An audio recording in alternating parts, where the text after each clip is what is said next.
W. Harley Miller Systems understands the need and desire for reliable and affordable smart home solutions. Secure your home with a security system and keep a close eye on your family. Automate your home with a Control4 system and have smart technology work as one. Set daily schedules to control your thermostats. Push a button and set the mood for dinner by dimming lights and playing music, or just sit back and enjoy a movie in your own home theater.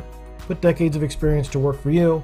Visit us at whmsystems.com or call 304-350-1931.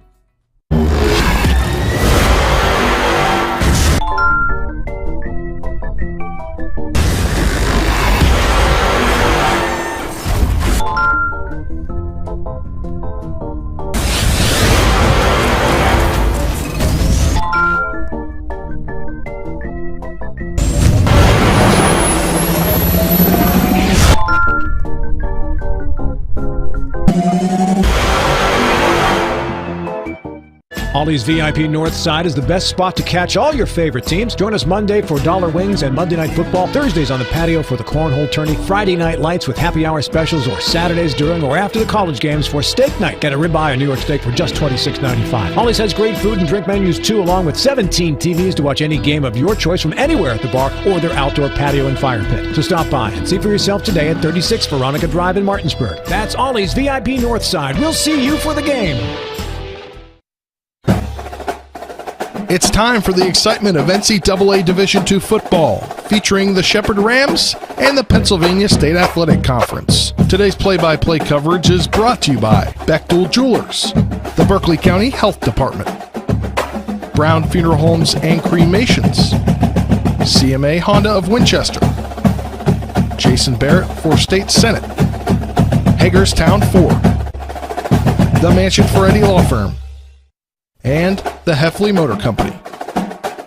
Standing by is our TV10 broadcast team. So let's head to the field and get today's pregame show underway.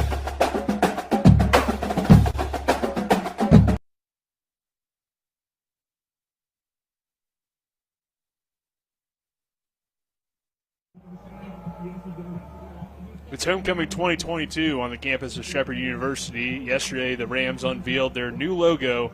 Today, they look to remain undefeated as the Millersville Marauders invade Rams Stadium.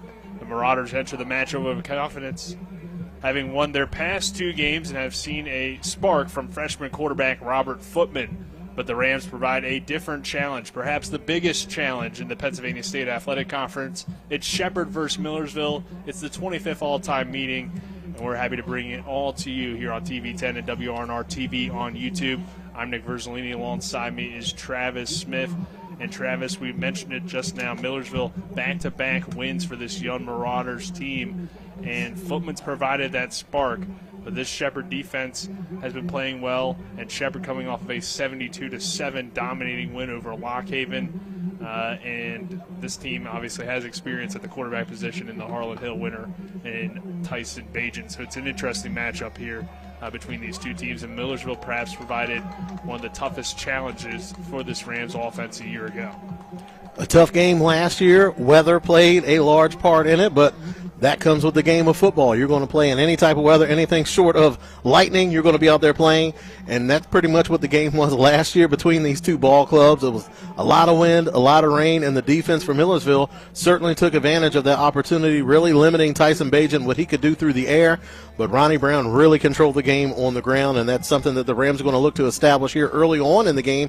And you mentioned the young quarterback, Robert Footman Jr., the freshman, was the first player in Lancaster Lebanon League history up in Pennsylvania to throw for over 3,000 yards, 34 touchdowns. He also ran for 539 yards and scored 16 touchdowns during his senior campaign. The young man's putting in work. There's no reason why he can't come out here today and really show that why this Millersville program has a lot of faith in him. He's won 2 games for them so far. They're coming off of a 20-14 win over East Stroudsburg last week, so they're coming in, they're riding high, and like we mentioned, the Rams, they're coming off of a monster win over Lock Haven, so you're going to have 2 very motivated ball clubs out there on the field today, and you couldn't ask for a better scene on the field today. Beautiful weather, hardly cloud in the sky, nice cool breeze out there, so getting ready for some football today.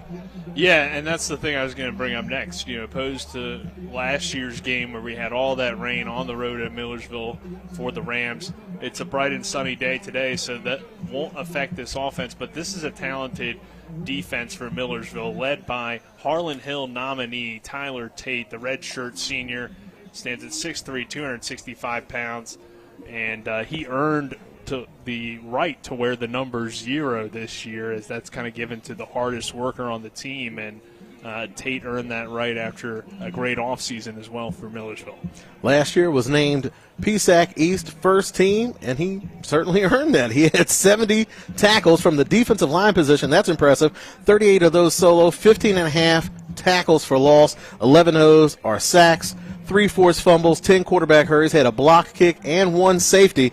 So he's been putting in work, and he's really picked up where he left off from last year with this year's performance. 37 tackles already, 15 of those solo, 7 tackles for a loss, 3 sacks, 7 quarterback hurries, and last week had 2 tackles, 1 of those solo, and a sack versus East Stroudsburg in that big win for the Marauders. So he's going to be something that the Rams are really going to have to focus on. But as we've seen over the years, that is something that Rams offensive line is particularly skilled at, is when you have a dominant pass rusher or you have a dominant defensive lineman, that they're really able to neutralize him. So whether they do it through scheme or formation or how they call the plays, the Rams are very skilled at eliminating those threats up front. But what we saw in that Cal PA game is sometimes when you have a good defensive lineman, it's not so much that the pressure that they provide, but they're able to occupy so many offensive linemen. Those linebackers are able to run free and put pressure on the quarterback, and that's something that the Rams, if you had to pick out one thing and you're nitpicking, it is something where they're having to protect the quarterback because Tyson Bajan has been hit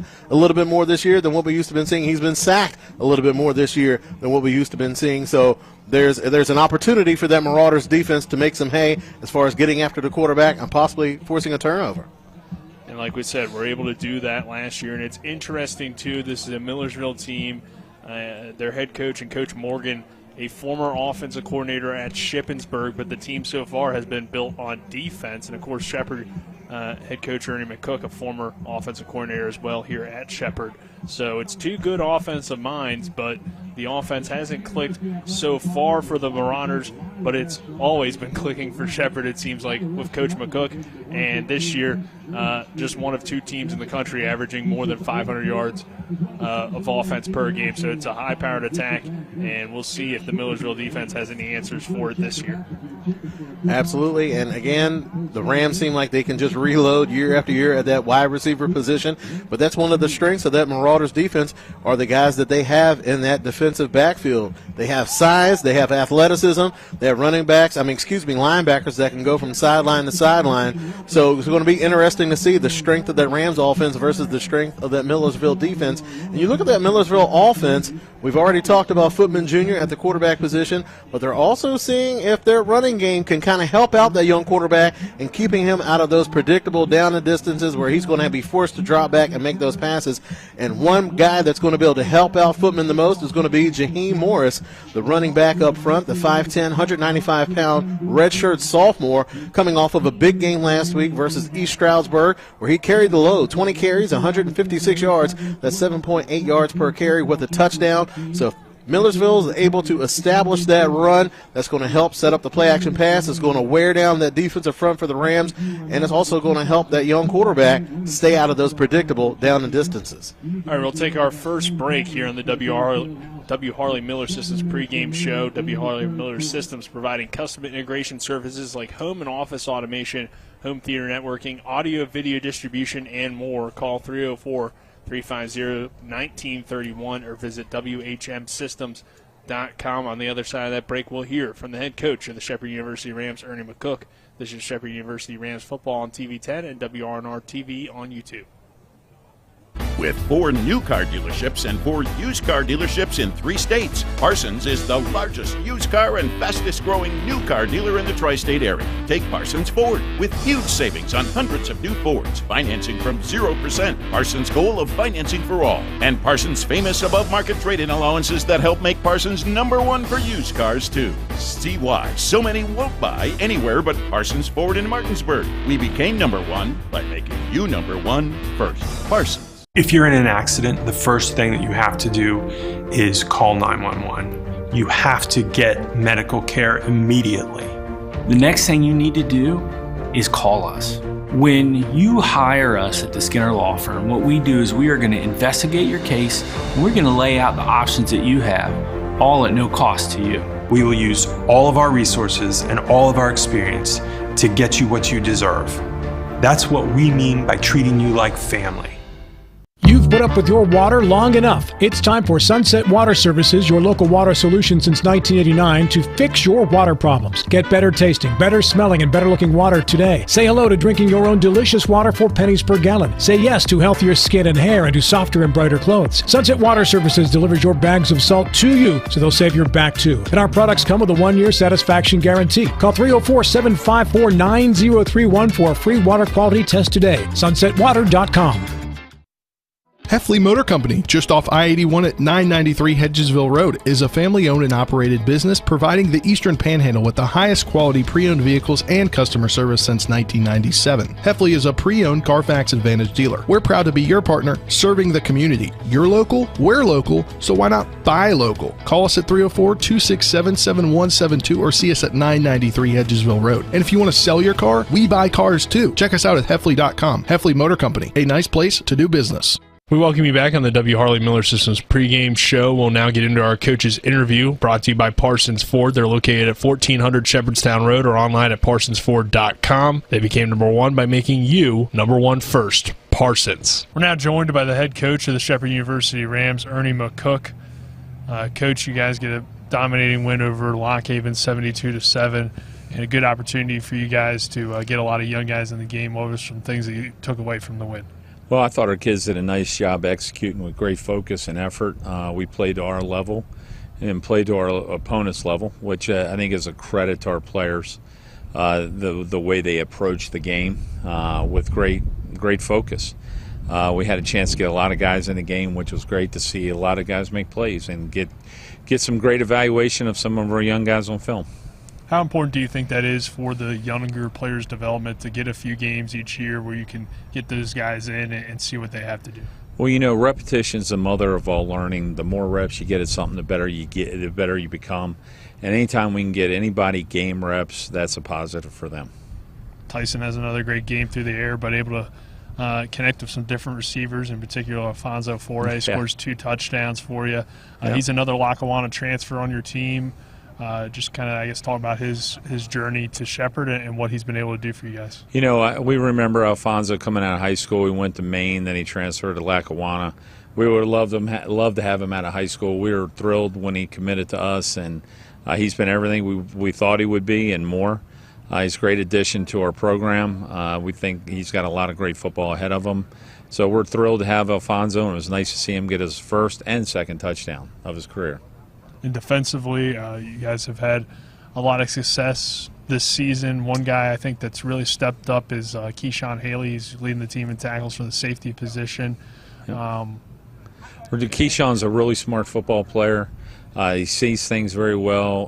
He's just a great guy, great player. And I think he watches a lot of film, studies the game, and he prepares himself to be the best he can be on the field.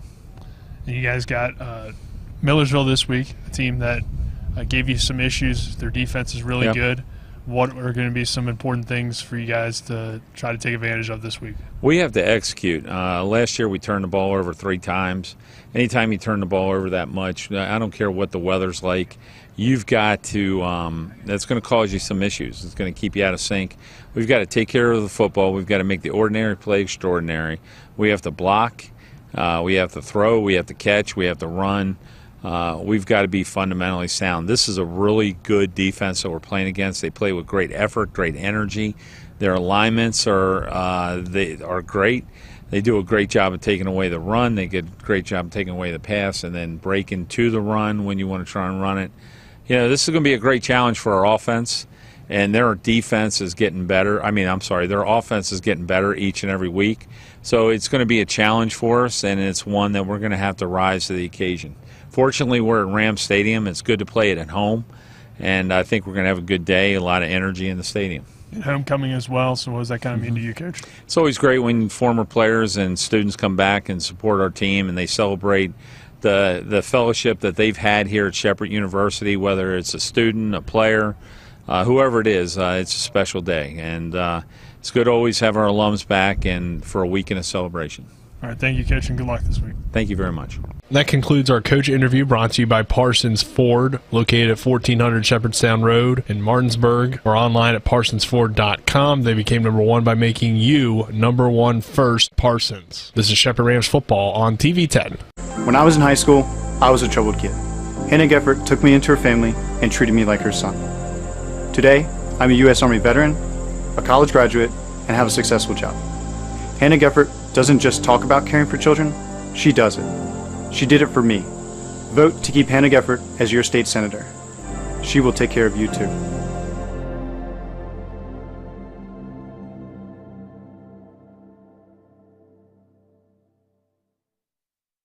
WVU Heart and Vascular Institute offers world-class heart care close to home. Our board-certified physicians are performing groundbreaking procedures using cutting-edge techniques, and that's why we're expanding our services to every corner of our region, so you don't have to travel far to receive the great specialty care you deserve close to home. Now accepting new patients at all locations in Martinsburg, Hagerstown, Shepherdstown, Winchester, and at our newest office in Ranson. WVU Heart and Vascular Institute, world-class heart care close to home.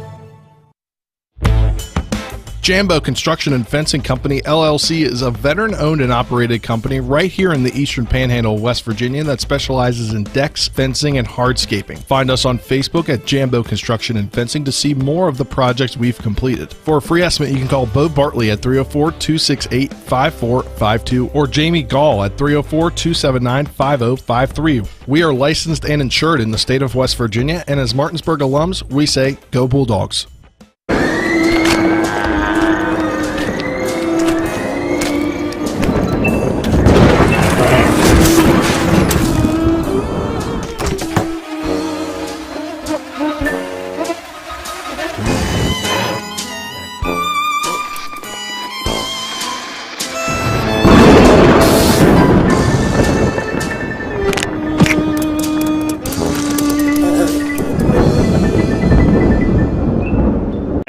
Stadium on the campus of Shepherd University in Shepherdstown, West Virginia for homecoming between the Rams and the Millersville Marauders. I'm Nick Verzolini, alongside me Travis Smith, our crew. Spencer Dupuis, our on-site producer. On camera this afternoon, Donald Kinney, Matt Miller, Daryl Miller, and Braden Schaffner, and Colin McLaughlin back in the studio.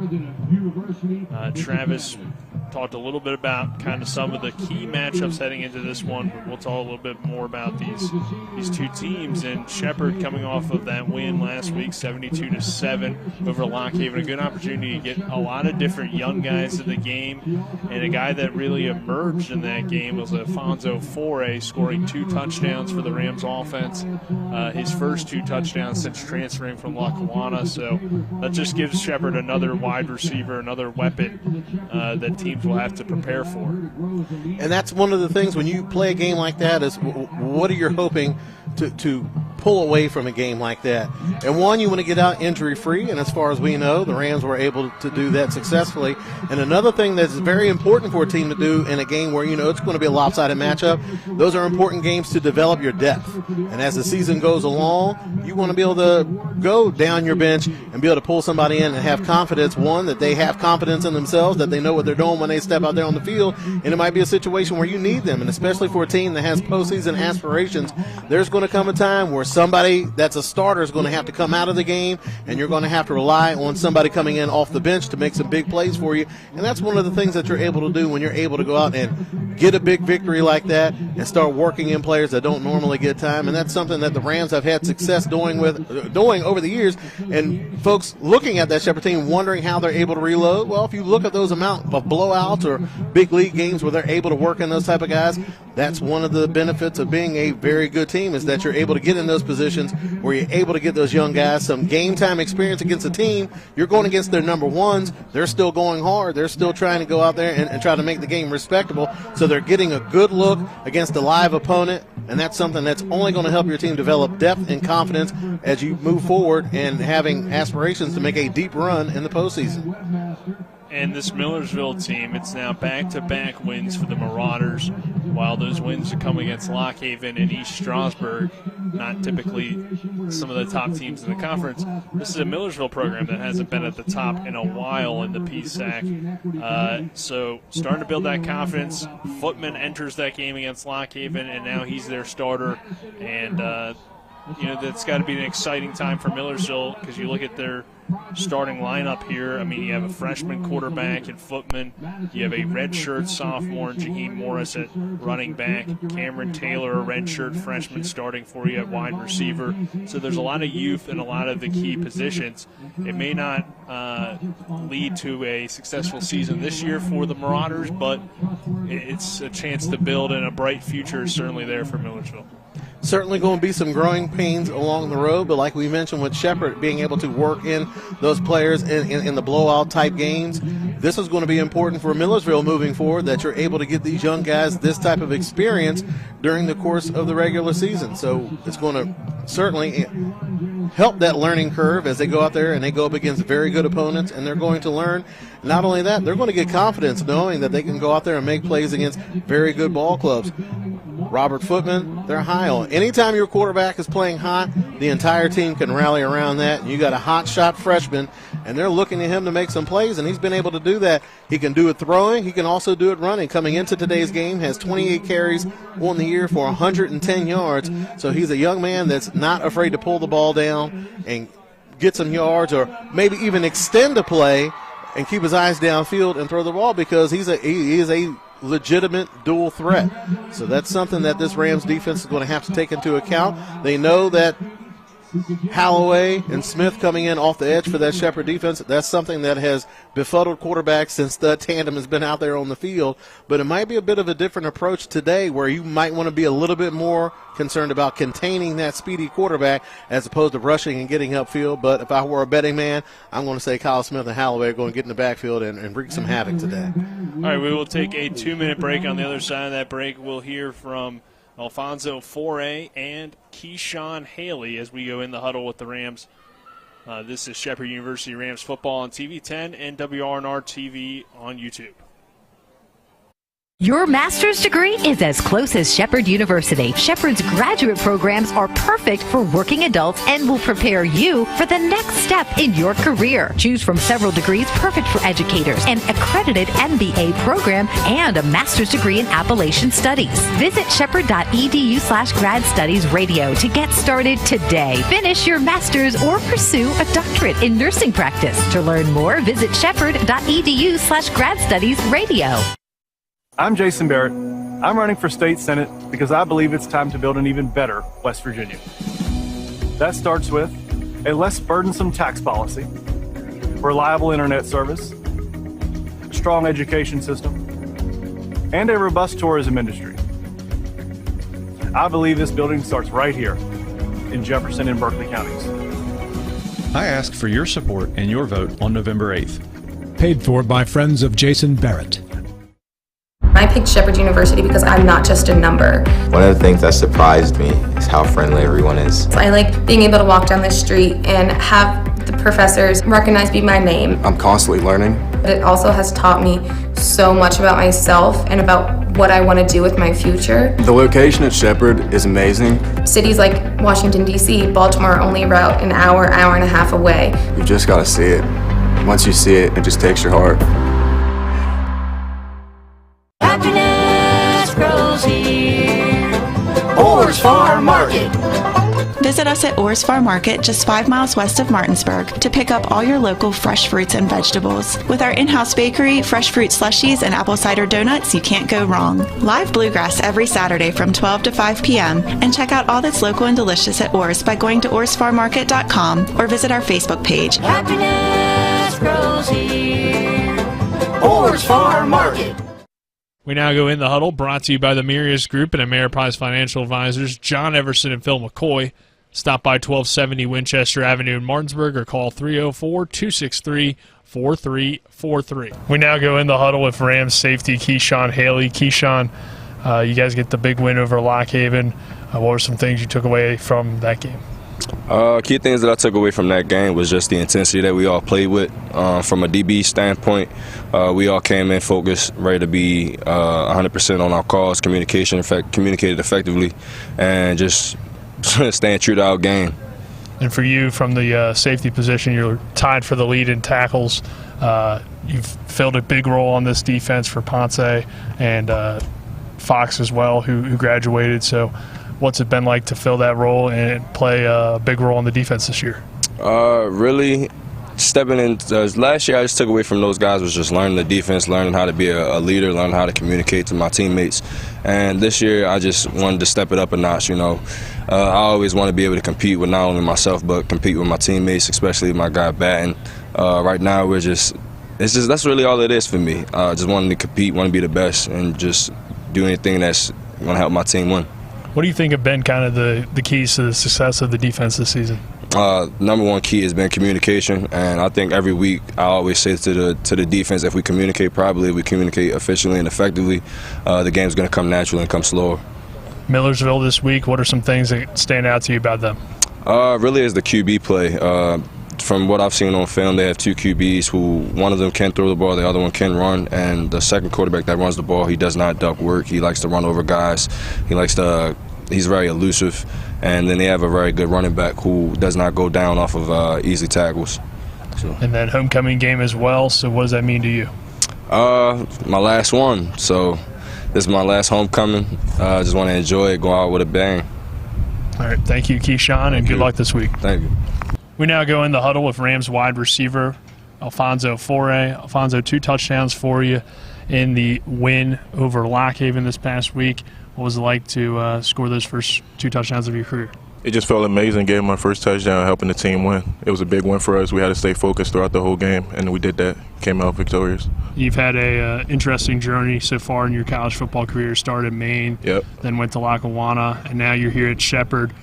Just what's it been like to get here and talk about your journey?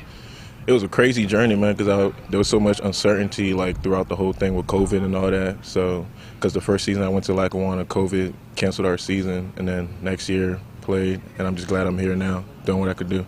And you have some teammates with you here that went to Lackawanna as well, so what's that like? It's good having familiar faces here. It just made the process easier. And getting here, everything feels like a family atmosphere over here, so it's great.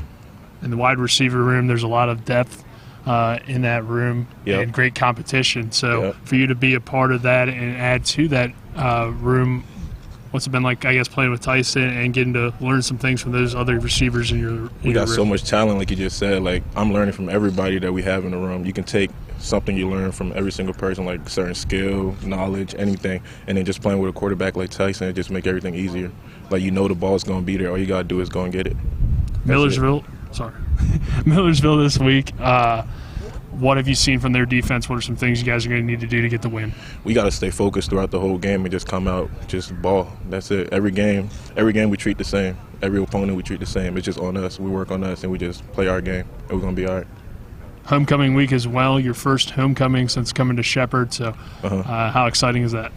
I don't know what to expect. I know the game going to be lit because every game been lit so far, a home game, so I'm looking forward to it. All right, thank you, Alfonso. That concludes our player interviews portion of the W. Harley Miller Systems pregame show. When we return, we will have more. This is Shepherd University Rams football on TV 10.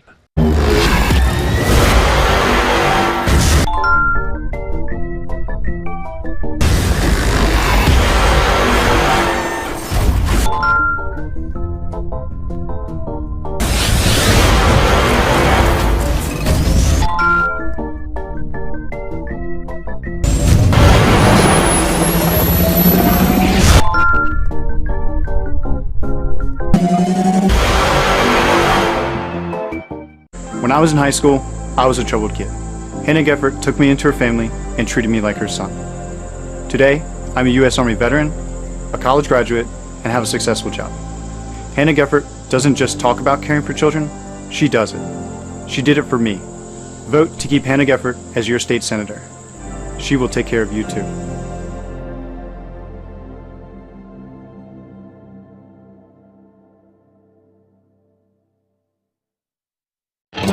Think you are too busy working to earn your degree? Think again. Shepherd University is now offering online degree programs. You can earn a master's degree online in curriculum and instruction or a Master of Business Administration. And registered nurses can complete their BSN online too. Learn how to take the next step in your career at shepherd.edu/online radio. Earn your MBA or Master of Arts in Curriculum and Instruction. Learn more at shepherd.edu/online radio. If you're in an accident, the first thing that you have to do is call 911. You have to get medical care immediately. The next thing you need to do is call us. When you hire us at the Skinner Law Firm, what we do is we are going to investigate your case and we're going to lay out the options that you have, all at no cost to you. We will use all of our resources and all of our experience to get you what you deserve. That's what we mean by treating you like family. We welcome you back to Rams Stadium here on the campus of Shepherd University in Shepherdstown, West Virginia. About a minute 20 to go before kickoff. Nick Verzolini alongside me, Travis Smith. Travis, let's get your keys to the game. Brought to you by the Heffley Motor Company.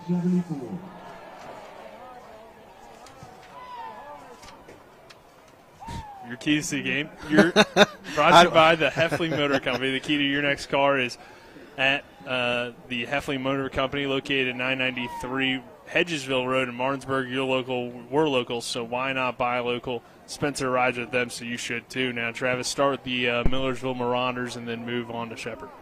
Looking at those keys for the Marauders today, one, they have to get off to a fast start.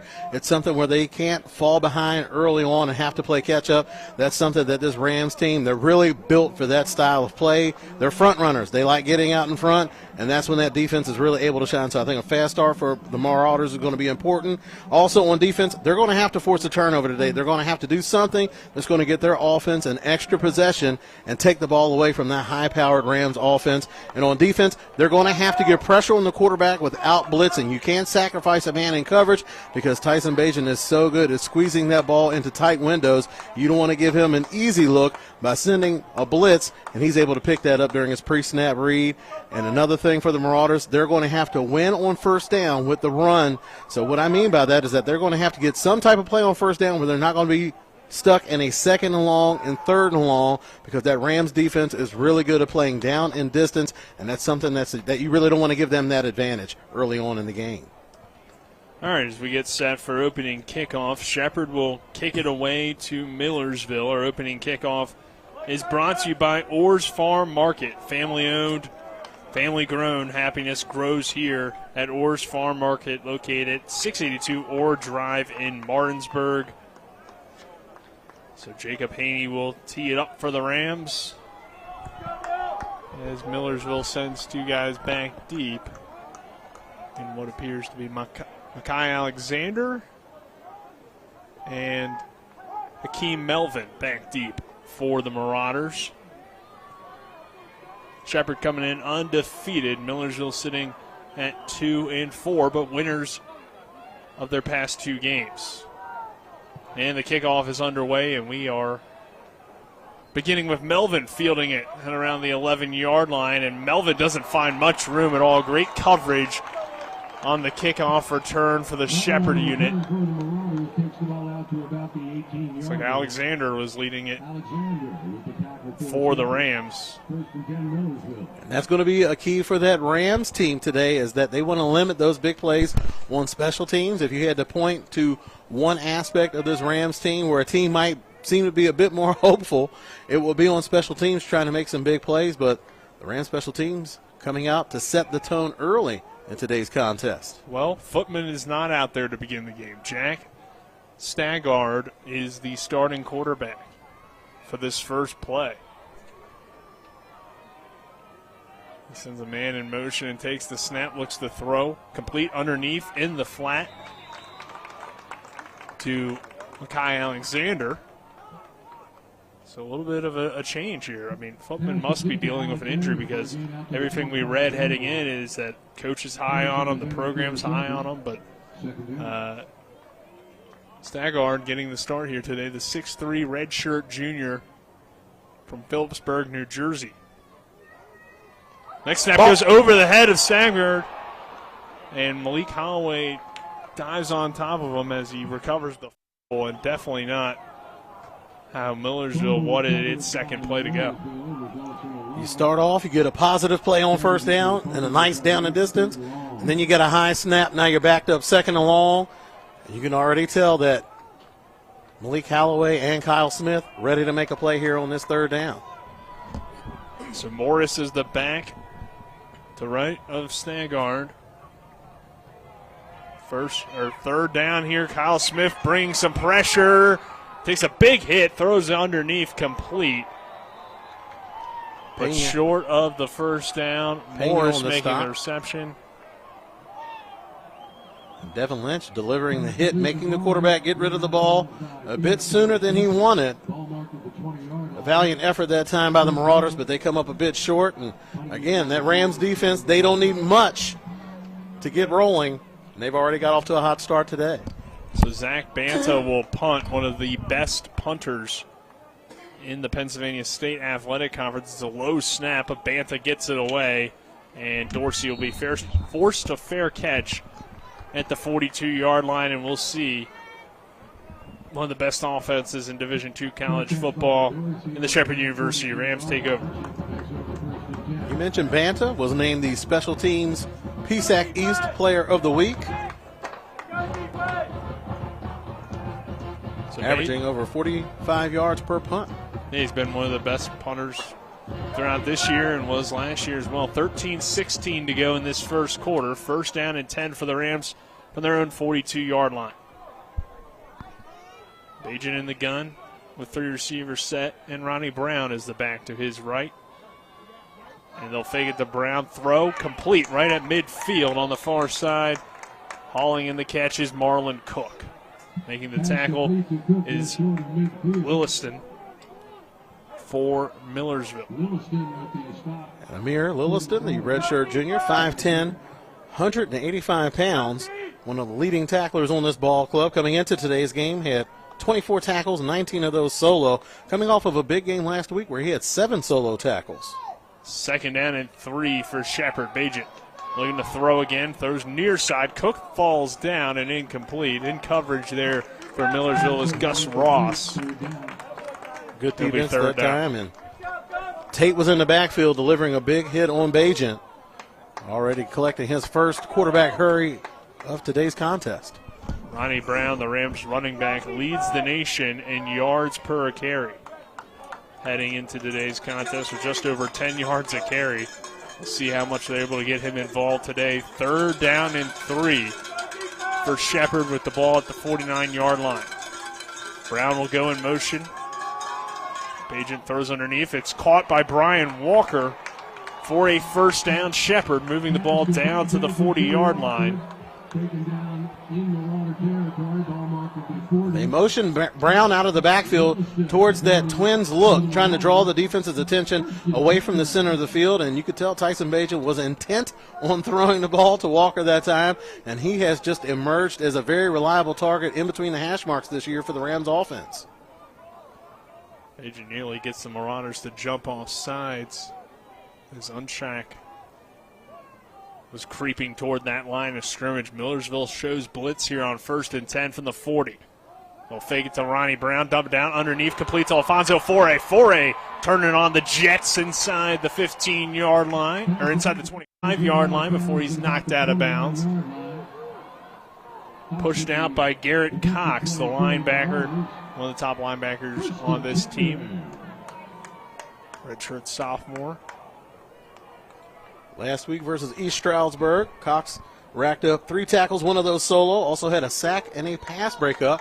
So he's a player that can be a force in the run game, and he's comfortable in space and can make plays in the pass game too. 1st and 10 from the 21.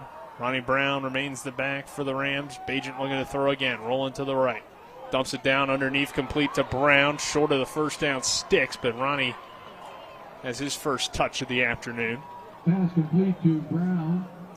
Isaiah Onashuk on the coverage. Ronnie Brown out on the flat. That's a tough assignment right there. You have a speedy Ronnie Brown making his way towards the sidelines, and that was just a pinpoint pass by Tyson Bajan to get the ball in Ronnie Brown's hands. And he's a dangerous weapon on the field in the run game and catching passes out of the backfield. 2nd and 3 for the Rams on the 14-yard line of Millersville. Bagent will go Ronnie Brown first carry, and Brown goes down inside the 10-yard line. Ronnie Brown over the right side of the line takes the ball down near the 10-yard line. It'll be another first down for Shepherd. A big block up front that time by Ty Lucas, clearing the way. Like we mentioned, there's kind of been a changing of the guard, so to speak, for that offensive line, losing a lot of experience. But young talent has stepped in and really maintained that standard of Shepherd offensive linemen being very skilled, high IQ football players. So Bagent in the gun. Morgan Beach, the receivers to the left. Marlon Cook is the man to the right. Ronnie Brown remains the back. Bagent throwing for Cook, back shoulder, touchdown Shepherd. Marlon Cook finds the end zone for the first time in a few weeks. And the Rams take an early 6-0 lead with 10:24 to go in this first quarter. That's something that the Rams do very well. They're able to use formations to get the matchups that they like. And having Cook matched up on the linebacker that time, that's certainly a matchup that they want to exploit. Isaiah Onashak, again, he's drawn a couple tough assignments so far on this first drive, and that time Cook was able to get the better of him to get on the board for the Shepherd Rams. So Jacob Haney on to attempt the extra point. Good snap, good hold, and the kick is up. And it is good. So Shepherd 7, Millersville nothing. 10:24 to go in this first quarter. We're back in 60 seconds. This is Shepherd University Rams football on TV 10 and WRNR TV on YouTube. W. Harley Miller Systems understands the need and desire for reliable and affordable smart home solutions. Secure your home with a security system and keep a close eye on your family. Automate your home with a Control4 system and have smart technology work as one. Set daily schedules to control your thermostats. Push a button and set the mood for dinner by dimming lights and playing music, or just sit back and enjoy a movie in your own home theater. Put decades of experience to work for you. Visit us at WHMsystems.com or call 304-350-1931. When I was in high school, I was a troubled kid. Hannah Geffert took me into her family and treated me like her son. Today, I'm a U.S. Army veteran, a college graduate, and have a successful job. Hannah Geffert doesn't just talk about caring for children, she does it. She did it for me.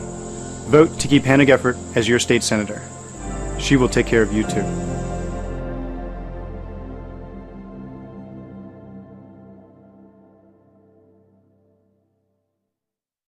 You back to Shepherdstown after the kickoff. Millersville fielding it a few yards just outside the end zone as taking it out just short of the 20 was Melvin.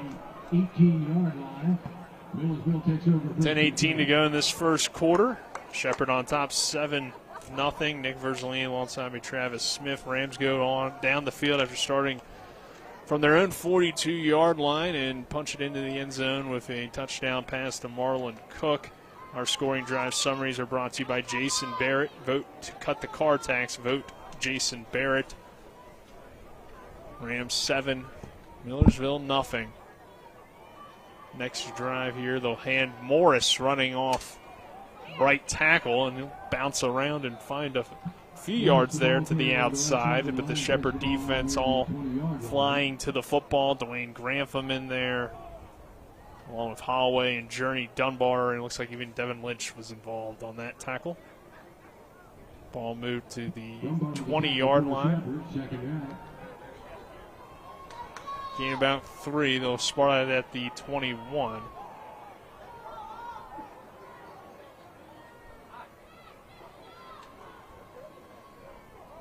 Let's play. Here's another run for Morris. Good move there. Close to the first down sticks. Pena coming up making the hit. Along with Keyshawn Haley, who comes in leading the team in tackles from the safety position, tied with Devin Lynch. It's going to be 3rd down and 1 as Morris was just short. It's the guard in the shotgun formation. He'll fake to Morris, keep it himself, and get stuffed in the backfield. And you could tell what the Marauders were going for. They had success with that zone run earlier in the drive, and nobody stayed back home. So I'm sure the offensive coordinator's looking down. Maybe we can get that zone read. And that's something, again, that Rams defense, you might see that moment of hope there early on, but that window closes quickly. And again, not unless you just have an exceptionally mobile quarterback, you're not going to be able to beat the Rams around the edge if you just do a zone read with a quarterback that doesn't have that type of elite athleticism. Too much speed on the outside for the Rams and Smith and Holloway, and they're just well-schooled to stay at home. Rodney Dorsey fair catches at the 32-yard line, so Shepherd back on the field after a great start. And it's interesting that Millersville did not go with Footman. We do see him in uniform here on the sideline, but for whatever reason, he's not the guy they're going with today. And it may be something where they're just looking to protect the young quarterback. Maybe they go in, they feel like, they have access to more of their playbook with the veteran quarterback back there, and maybe they just don't want to throw their young guy to the wolves and get the stuffing beat out of him. Could be the case. 8:24 to go in this first quarter. 7-0 Shepherd, and Bajan the offense back of the field. A little RPO action. Bajan throws complete. Ryan Beach sheds off one tackler. This could be trouble. Beach is forced out of bounds. Tackled on the play by Omar Ba. It's a first down, Rams. That's something that you have to do well versus this Rams offense. You have to be able to tackle well in space. They do a lot of plays underneath, especially to Ryan Beach. They run those bubbles where they're expecting those wide receivers to break a tackle and make a lot of the yards after the catch. So you have to tackle well in space, but that's easier said than done when you're going up against a player like Ryan Beach. So Rams first down and 10 again. Brown going in motion. Big pump fake from Bajan. He'll step up in the pocket, now look to run. Bajan has a first down, slides across the 40-yard line. And the Rams will move the chains again. Tyson Bajan doing what he can for this team in a whole lot of different ways. It's ball now spotted at the 38-yard line with 7:38 to go in the first quarter. It is Shepherd 7, Millersville nothing. First down and 10 for the Rams. And Bajan able to recognize the man coverage, realizing that they're not going to have anybody in there to account for him. He saw the green space. He ran downfield, got the first down, and got down before taking a hit. Go Ronnie Brown again. Brown stutter steps in the hole. Gets inside the 35-yard line before he's stacked up by the Millersville defense. We mentioned that rain-soaked contest that these two teams had last year, and Ronnie Brown really exploded during that game. He had 21 carries, 185 yards, and a touchdown on the day. Also had 2 catches for 70 yards, so one of the few bright spots for that Rams offense on a very gloomy day last year at Millersville. Gain of 4 on the play. It'll be second down and 6 here from the 34. Bajan looking to throw again. Has time, rolling to the left. Now we'll look to run. Bajan inside the 25 before he dips out at around the 21-yard line. So Tyson Bajan getting some movement with his legs today, Travis. And again, the Millersville, they're dropping back. They're playing man underneath. They're dropping back over the top. So that's going to leave a lot of open space underneath. And like we've mentioned, Tyson Bajan, very athletic. He's not known for pulling the ball down and running, but he does have the athleticism to make you pay if you don't account for his athleticism. First and 10 from the 20. And we got timeout here.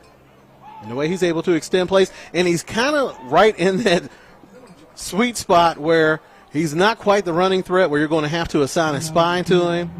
But if you don't account for his athleticism, he's going to be able to run around, extend plays, or pull it down and run and pick up a key first down. That last play, very similar to the play that he had late in that Cal PA game where Ronnie Brown was out there blocking like a demon off of that left side, and Tyson Bajan able to take it down and get a big gain going into the same side of the field. 6:17 to go in the first quarter. It's 7-0 Shepherd. And Travis, we talked about the big game Ronnie Brown had against Millersville a year ago. That seemed like that was kind of the game where we all kind of realized Ronnie Brown might be the best running back on this team. I mean, Ty Ebron had his moments of greatness as well, and Chance Schwartz was always kind of just the short yardage guy for Shepherd last year. But I think that was really one of those games where Ronnie started to establish himself and show his talent. And we've seen him develop even this year. He's had success, but he's starting to add in just that dash of patience that you need out of your veteran running back, where he lets those big blockers up front do all the dirty work, where you don't have to make the spectacular play. I think Coach McCook nailed it at the Shippensburg game, where you want to make the ordinary plays extraordinary. I think that's something that Ronnie Brown has taken to heart, where he's really just not trying to make something spectacular happen on every play. He's going to let those blockers do their job, and he's going to take what the defense gives him. 1st and 10 for the Rams from the 20-yard line of Millersville out of the timeout. 6:17 to go in this first quarter, and the officials trying to get him to start the play clock, I believe, is the issue. The Rams play clock can be a bit finicky sometimes. There it goes. Bagent pumps once. Throwing deep toward the end zone for a wide-open Kenny Edlin in the back corner. Touchdown, Shepherd. Long developing play and outstanding pass protection by that Rams offensive line. Tyson Bagent was back there a good 4 or 5 seconds before he was able to deliver that ball. It's also going to take a little bit longer when you have a wide receiver running that wheel route to the wide side of the field. Tyson Bagent showing his patience, more importantly his arm strength and accuracy, as he was able to deliver a dime in the back corner of the end zone for the Rams' second touchdown of the day. Scoreboard reads 19-0, but it should be 13-0 Shepherd with 6:09 to go in the first quarter. Haney's extra point will make it 14-0 Shepherd with 6:09 to go in the first. We will take a 60-second break. We do have a flag on the play holding against the Rams, so Millersville should. Yeah, I think we're going to have a re-kick here. So never mind. We'll hold off on that break. Let's see if Haney can make it after the penalty is enforced.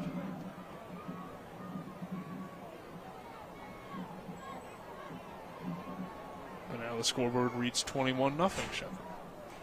I don't think it'll be too long before we get to that. So yeah, they may leave that up there. They might be able to leave that up there. At least the Rams 21. You never know. Millersville could get something going here offensively, but Haney now with a much longer point after attempt.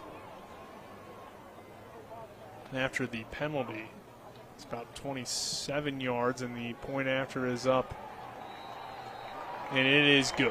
So Haney nails the PAT. Scoreboard is correct now at 14-0 with 6:09 to go in this first quarter. We'll be back in 60 seconds.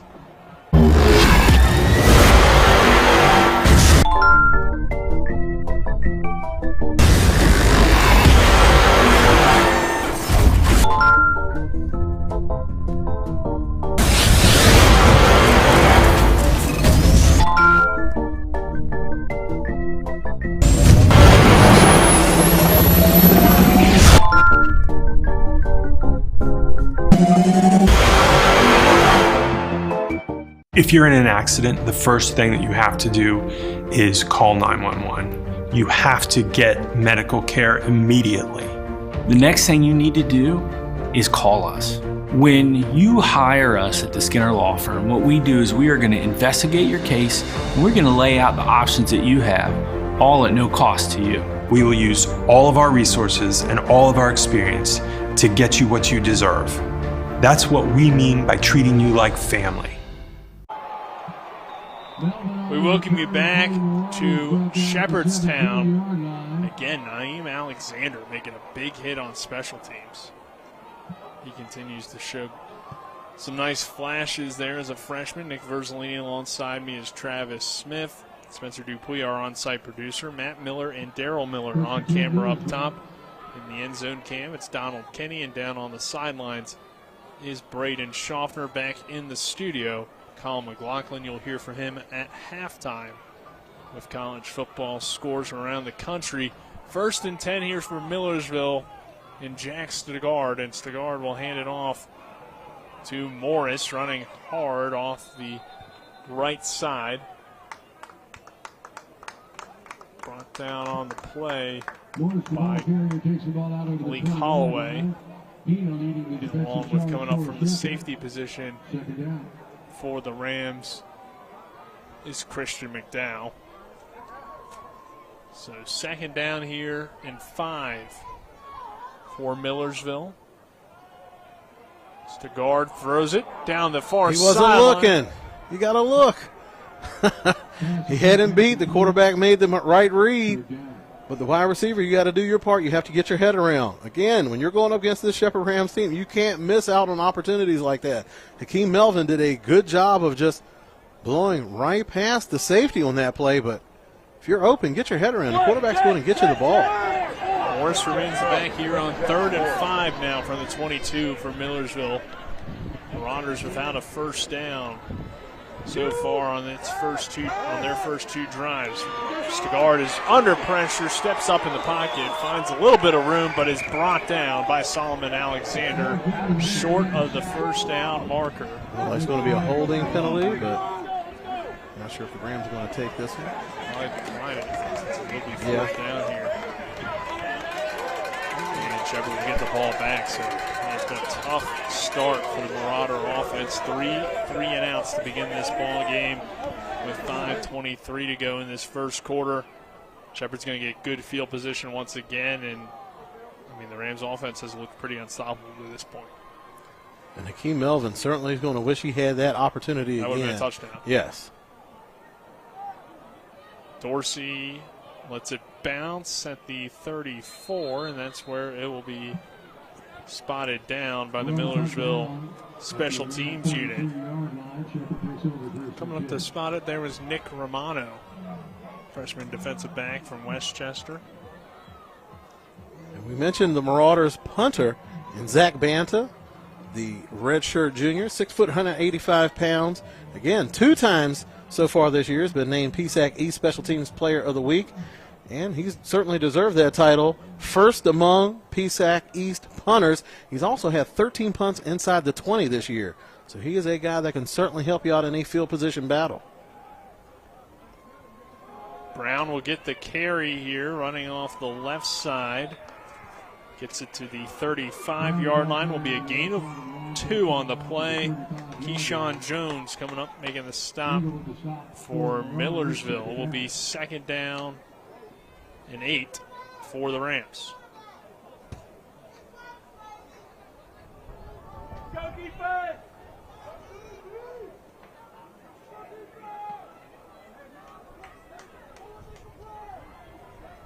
Just notice a steadiness with the Rams offense so far today. Really not trying to force anything. Bajan dumps it down to Ronnie Brown. Brown across the 40 and knocked out of bounds. That should be a flag for late in, and there it comes. It's another first down for Shepherd, and they'll add another 15 to it. I understand you're frustrated, but you can't make plays like that. You don't want to give that offense any more help at all. Ronnie Brown was completely outside of the white on the sidelines when the defender came in to undercut his legs. But that was a designed swing pass for Ronnie Brown. They motioned Brian Walker across the formation, got him out into the flat. You could tell he really wasn't looking for the ball. He was more out there to lead the way. And that quick pass out to Ronnie Brown, he can do it after that. He's very dangerous with the ball in his hands in space. First and 10 for Shepherd from the 35. Brown the back for the Rams. Bajan remaining in the pistol formation this time. Kenny Edlin out there along with McCook and Brian Walker and Marlon Cook, the receiver to the far side. It's first down and 10 for Shepherd from the 41.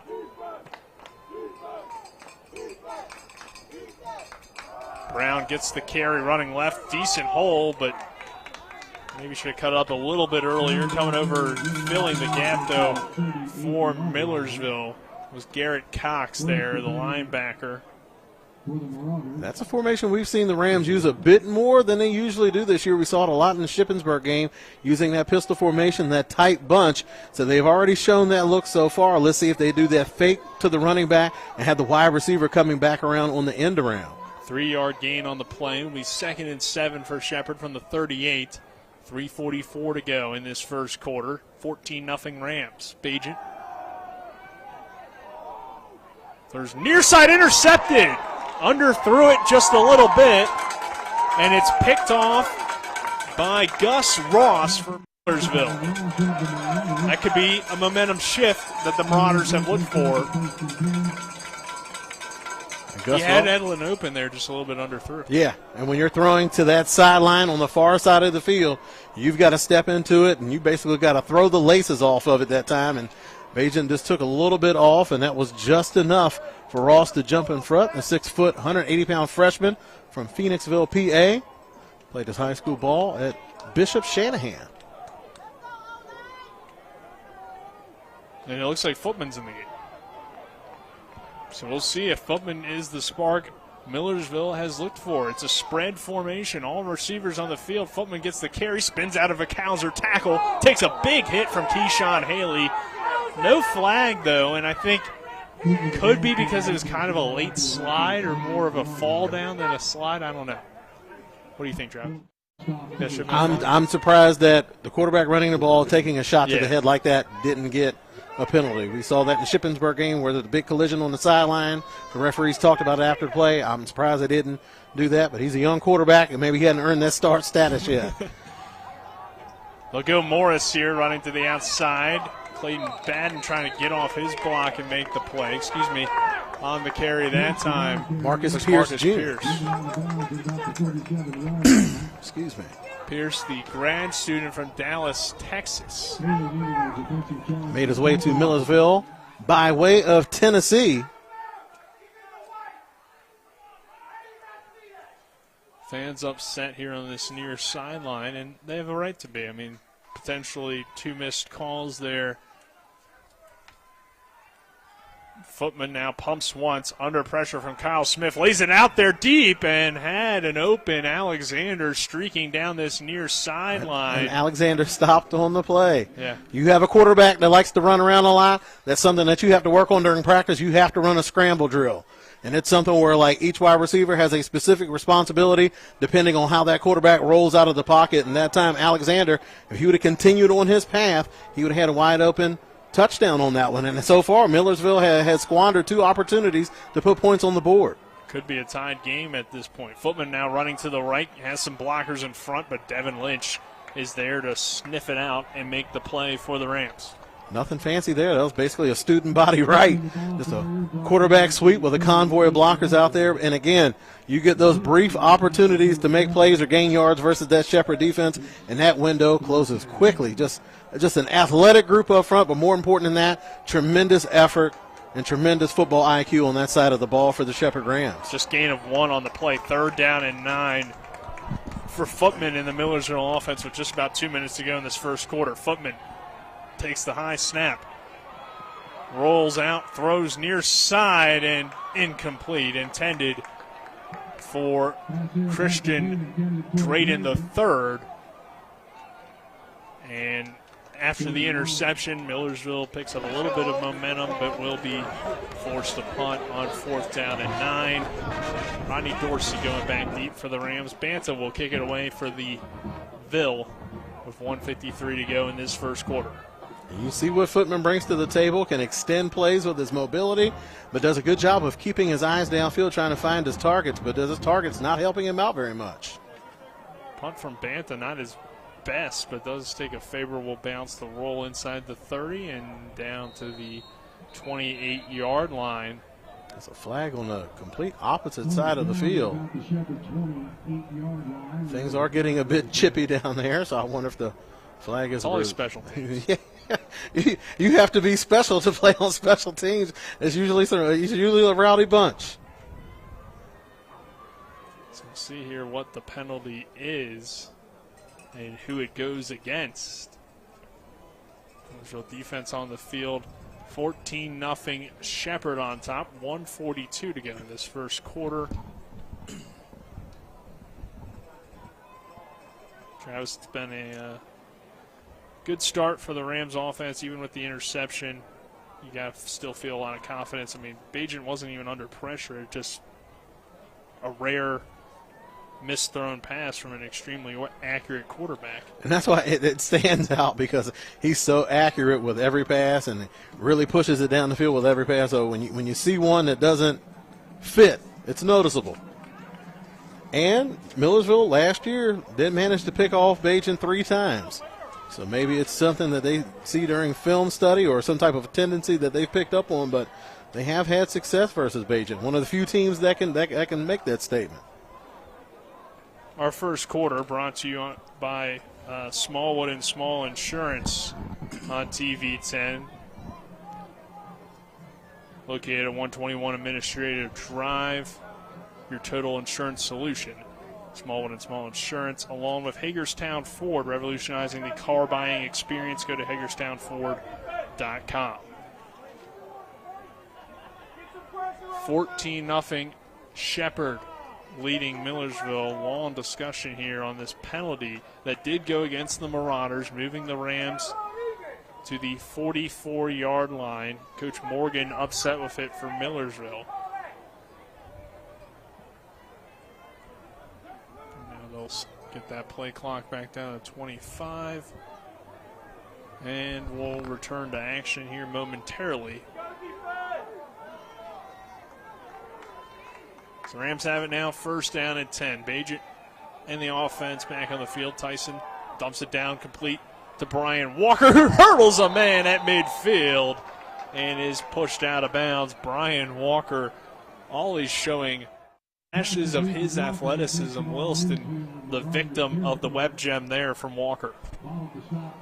And Walker, he's probably used to guys trying to go low on him, considering that he's 6'5", 240 pounds. You don't want to take him on up high. That's just going to be a bad day for you at the office, so you don't want to test him that way. So what do you try to do? You try to go low, but Walker just showing that he is a versatile athlete in space. Second down and 1 for Shepherd after the 9-yard completion to Walker. Bajan again play action. Under some heat this time, throws deep down the middle of the field. Oh, it's dropped by Cameron Dorner.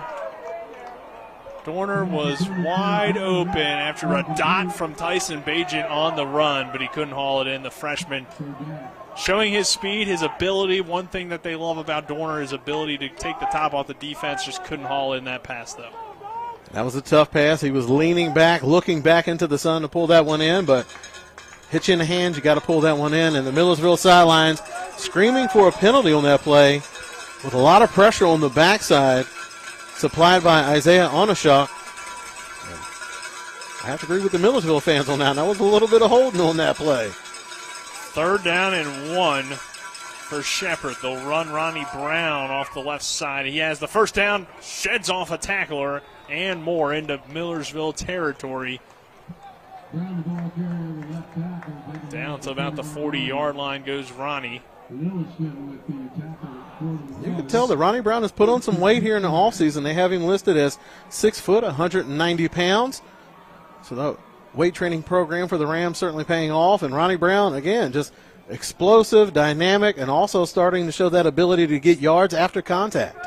First and 10 from the 41. 30 seconds to go in the first quarter. Bajan barking out singles. Takes the snap. Under some heat. Dumps it down, complete. Ronnie makes a man miss at the 40. Ronnie Brown, oh man, out of bounds. Right around the first down sticks. We'll see if it is marked a first down. They'll move the chains. So first down Shepherd, final 15 seconds rolling off the clock in this first quarter. And we'll see if the Rams try to run one more play. They only have about 3 seconds to get the snap off. And they will take it to the end of the first quarter. Our score at the end of 1, Shepherd 14, Millersville nothing. This is Shepherd University Rams football on TV 10 and WRNR TV on YouTube. We're back at 60. Hagerstown Ford continues to be your leader in car sales up and down the I-81 corridor. We will beat any and all competitors' prices, and we've made buying a new car easier than ever with one-day delivery better than Amazon and a return policy better than Walmart. Your satisfaction is our guarantee. If you don't like it, simply return it and we'll come pick it up. No questions asked. Why would you shop anywhere else? At Hagerstown Ford, we take great pride in our community and supporting our local student athletes. That's why Hagerstown Ford is the official car dealership of Shepherd Rams quarterback Tyson Bagent. Our remote buying process has made new car shopping so easy, you'll never even set foot in a dealership. Simply go to HagerstownFord.com and click on the car you want to buy it, or use the Axle Auto app. It's that easy. You can order your new car on any device. Go to HagerstownFord.com and get your new car signed, sealed, and delivered from Hagerstown Ford. We welcome you back to Shepherd University. Rams leading 14-0 here at Rams Stadium on homecoming for the Rams. Great crowd on the home side for Shepherd. Pretty full crowd here on the visitors' side. And of course, it's always tough to tell because of so many people hanging out in that pavilion and just kind of around the stadium how many people are actually here, Travis. But 14-0 Rams. As we begin this second quarter, Bagent takes the highest snap, gives it to Ronnie Brown. He throws a stiff arm and then gets stacked up in the backfield. Coming over is Tyler Tate along with a few others for Millersville. Cox in there as well. And looks to be Chase Alasakis who led the way for the Marauders. So 2nd and 10 after no gain on the play. Actually gained about 2 on the play. Moved the ball to the 30-yard line.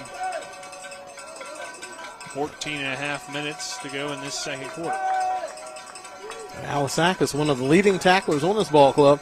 38 total tackles on the season, 20 of those solo coming into today's football game. Millersville shows a blitz. Bagent throws complete on the far side. Hauled in by Marlon Cook. And again, Cook is such a deep threat that you have to respect his speed and athleticism, so you have to play off. But he's also a complete wide receiver, so he can also run different routes. And on that time, he's able to push the defender down the field, get him to turn his hips, and then he worked that comeback towards the sidelines. And Tyson Bagent working on that near sideline. You know he's not going to let another one slip away. Was able to throw a pinpoint pass to Cook to pick up a chunk on 2nd down, setting up a 3rd and short. Yep, 3rd down and 2 for the Rams. Bagent in the pistol. Edlin is the receiver. He'll go in motion. They'll run play. I'm sorry, that's E.J. Morgan. They'll give Morgan a chance in the end zone. Pass falls incomplete. Tyson Bagent put it where only E.J. Morgan could get to it if anybody was going to get to it. And 4th and 2. I think the Rams probably go for you. And not too many times you see the Rams have a one wide receiver passing play, but that's all it was. It was a play action pass. They did the fake to Ronnie Brown to the strong side of the formation. Wide receiver able to get downfield. And like you mentioned, Tyson Bagent did his best to throw him open because he had bracketed coverage underneath and over top. But again, good defense that time by the Marauders, and they've been out there quite a while so far today. 4th down and 2 for Shepherd. Bagent takes the snap, faces some pressure, runs around. I don't think he got there. I don't know. It's going to be close. Hey, that's a turnover on downs, yep. Probably got about back to the line of scrimmage that time. Good defensive stop that time by the Marauders. Yeah, it looked like Tate might have provided some of that pressure. Yep. Connor Snyder as well in on the tackle. The 6'1", 245-pound redshirt sophomore from Germansville, PA. When you see Tyler Tate, he just looks like he doesn't belong playing against some of these guys. He does look a cut above. You see why he was nominated for the Harlan Hill. If you're a defensive player and you're getting nominated for those type of awards, you're a bad dude. no ifs, ands, or buts about it. Footman in the shotgun. 2 receivers stacked here to the near side. We'll go play action, dump it underneath, complete to the tight end. Eli Workinger works his way to midfield for Millersville. Kind of a little dump down to the tight end, and Eli Workinger does his best with it, and Millersville moves the ball for 1st down. 13 minutes to go, and this is the territory where the Marauders aren't quite out of this thing. just kind of sticking around. They'll run Morris this time. Morris bounces to the outside, lowers the shoulder, takes a hit from Dwayne Grantham, along with Keyshawn Haley flying up there as well. Good block on the outside by Hakeem Melvin. If you want to get big plays in the running game, you got to show some love to the wide receivers outside getting those blocks. That's what happens. That time, Melvin did a good job of sealing the defender off to the outside, and Morris able to do the rest. Second and short. Morris runs up the middle, and Alexander comes up, makes the tackle. He is very close to a first down and about a yard short. This will be 3rd down and 1, I believe, here, unless they call for a measurement.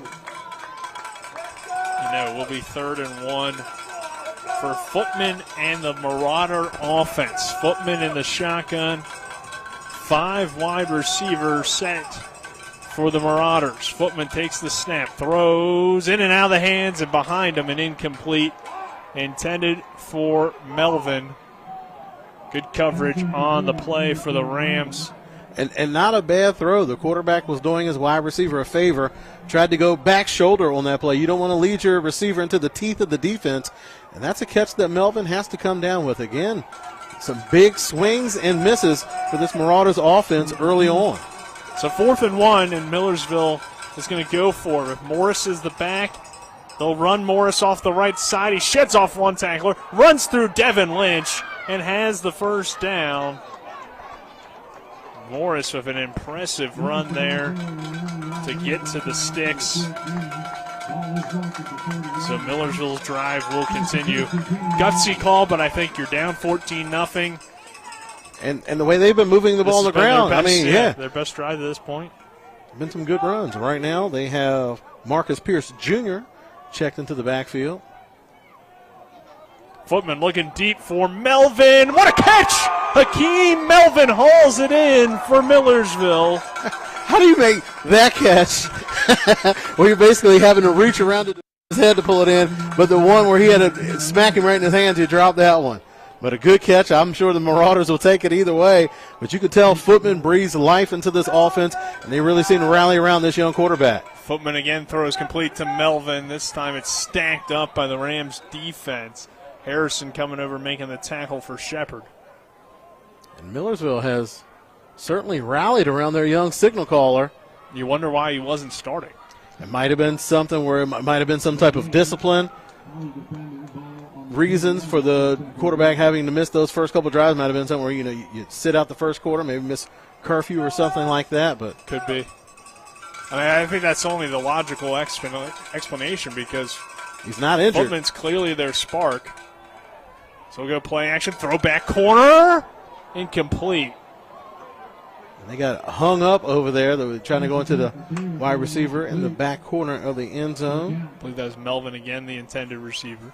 Actually, that one might have been Cameron Taylor. Okay, that was Taylor. The redshirt freshman. They were trying to look like it was they tried to set up a quick screen and having the inside wide receiver do a slip. And the Rams defenders bit so hard it kind of caused a traffic jam over there, and Taylor wasn't able to break free. We talked about the big tight end earlier in the drive, Workinger. He's a guy that really came on for the Marauders last year. Had 11 catches for 154 yards and a touchdown last year from Millersville. Footman pumps once, throws off his back foot, and incomplete. That time intended for Melvin. Harrison with the coverage. Smart play. So it's not there. You throw it out the back of the end zone. I'll bring on the kicker, the freshman, Christian Makanovich, or Makanovich, I should say. There's no V in there. The left-footed kicker as well. He'll attempt this field goal about 27 yards. And the kick is up, and it is good. A low snap, but a good hold. And with that, Millersville is on the board. 14-3, Shepherd on top. 10:32 to go before halftime. This is Shepherd University Rams football on TV 10 and WRNR TV on YouTube. At the Berkeley County Health Department, our motto is prevent, promote, protect. Since 1935, our mission has been to provide clinical and environmental services to protect the health of the general public. We're committed to building public health in our community by offering a wide range of services, including blood pressure screening, breast and cervical screening, family planning, counseling, lab testing, and more. We perform health inspections to make sure the restaurants you visit are clean, and we prepare and coordinate plans to respond to all hazards. The Berkeley County Health Department, 122 Waverly Court, Martinsburg. When will I be able to retire? How do I make the most of the money I have? How do I leave a lasting legacy to my loved ones? I'm Philip McCoy, financial advisor with the Mirius Group, a private wealth advisory practice of Ameriprise Financial Services Incorporated. Call us today at 304-263-4343 to help you make the most of your financial future. Our office is located at 1270 Winchester Avenue, Martinsburg, West Virginia. Ameriprise Financial Services Incorporated, member FINRA and SIPC. Me back to Rams Stadium. Shepherd 14, Millersville 3 here on homecoming. And hey, we saw him working or make a catch. He also does some kicking, and he'll kick off for the Marauders. It's a high kick that bounces around the 30, picked up by the Rams. I think that's Foray who gets driven back on the play, and the Rams will take over offensively. And working here, like we mentioned, really came on towards the end of last year as a pass catcher. We mentioned 11 catches, 154 yards, and a touchdown. 9 of those catches and 138 yards came in the final 4 games of the season last year.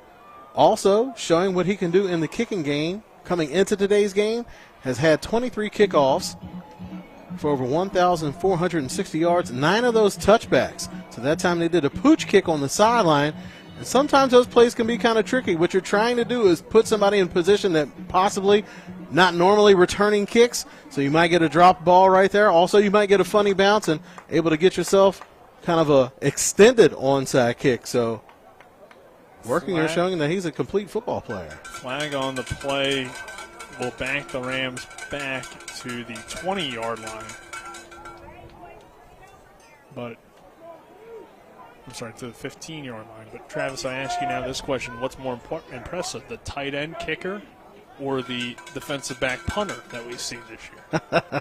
Well, if you just keep it to the punting, I had to say the defensive back punter because he was playing absolutely lights out on defense. That was one of the few times that you see Ryan Beach get locked up like that man-on-man, and Reed Martin was able to do that. First down and 10 for the Rams from the 15 now, and Bajan throws complete to Marlon Cook, who sheds off one tackler. Marlon makes a man miss at around the 25 before he's brought down.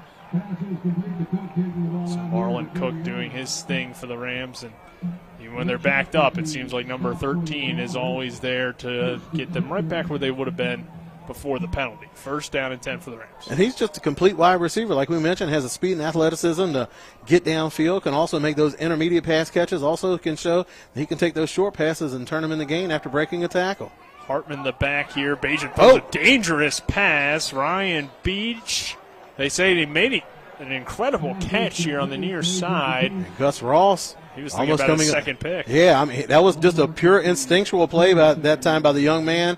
A little bit shaken up on the play as he has to come out. But, again, he almost came away with his second interception. There's a good break on the football. Unfortunately, he did get hurt on the play. Nick Frywald will come in for Ross here. As Bajan hands to Hartman. Hartman is the back for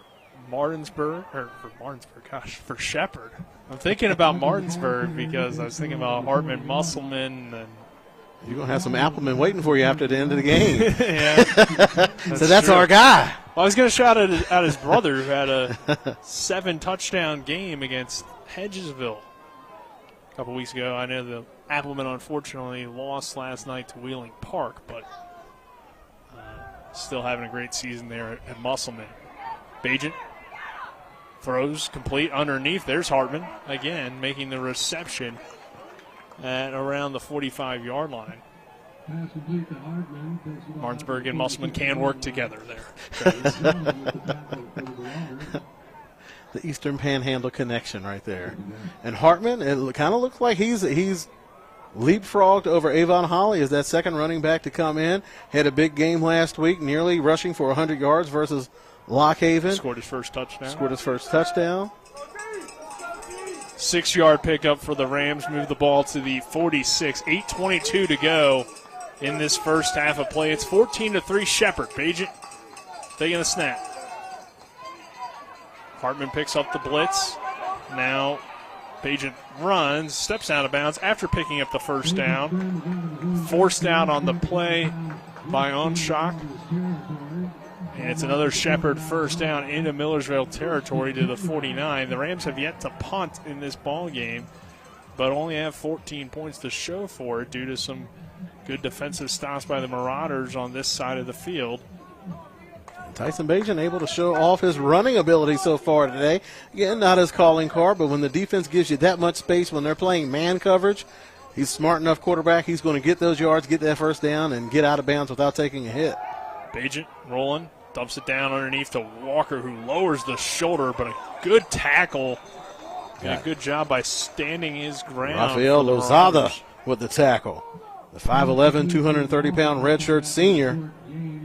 Northampton Community College. You don't see many guys go toe-to-toe with Walker, but that time Lozada showing that he definitely has the mettle to do it. There was no movement when Walker tried to lower the boom. Well, we see why Walker hurdled last time. Yeah. These guys go low on him. 2nd down and 7 for the Rams. 6:58 to go in the first half. Pass complete to Alfonso Foray. Foray has the first down and more. Ross in on the tackle. On the tackle, there's Ross again, back on the field for Millersville.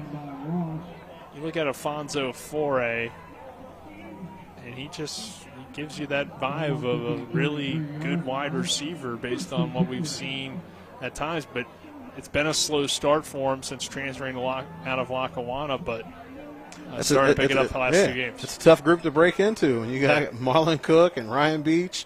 You're also going to have to share carries with Brian Walker. It's a tough rotation to get into. 1st and 10 for the Rams now from the 33-yard line. Bagent pumps once, throws back or deep ball on the wheel route to Kenny Edlin, and it's incomplete. Millersville, you can see that they probably looked at that Kutztown tape and saw how many times that the Rams, especially in that second half, did that pump fake to the bubble and then throw the pass to the wide receiver, running the slip down the sidelines. That time Millersville, not only did they come up to take away that bubble, but they were smart enough to stay off on the back end to deny that slip down the field. So this Millersville defense, you can see them making those adjustments. They've just been out on the field too long today. 2nd down and 10 from the 33. Bagent takes the snap under some heat, dumps it down. E.J. Morgan makes the catch. Good tackle. Brought down on the play by Lilliston. And it is going to bring up a 3rd down and medium for the Rams. And Amir Lilliston, a redshirt junior, 5'8", 185 pounds. But he certainly punches above his weight out there, looking out there on the field. He looks bigger than what he's listed. He looks like he could be a weak side linebacker for most teams. 3rd down and 6 for Shepherd. 14-3, Rams on top. Rams driving again to the Millersville 29. Bagent with all day to throw in the pocket. Throws off the hands of Hartman and incomplete. The ball was right there as soon as he turned around, and Hartman wasn't really ready for it. I'm not certain if he would have been able to get a foot in anyway on that far sideline. It's 4th down and 6 for Shepherd. And again, you're in kind of the dead zone, so the Rams will go for it here. And we mentioned Chan Schwartz, and I like talking about him in comparison to Hartman because they're very similar as far as physical stature. They're both 6 feet, about 215 pounds, bangers. But the thing that Hartman has that Schwartz didn't have, he has that extra gear. He also has very good hands out of the backfield. But I think a back shoulder on the sideline may have been a bit above his pay grade as far as trying to make that catch. And we see Hartman checks out of the game. Ronnie Brown checks into the game. So that's going to be a little bit more his speed, making those type of plays on the sideline. We got a timeout. Let's take a 30-second break. 14-3 Shepherd, 5:29 to go in this first half.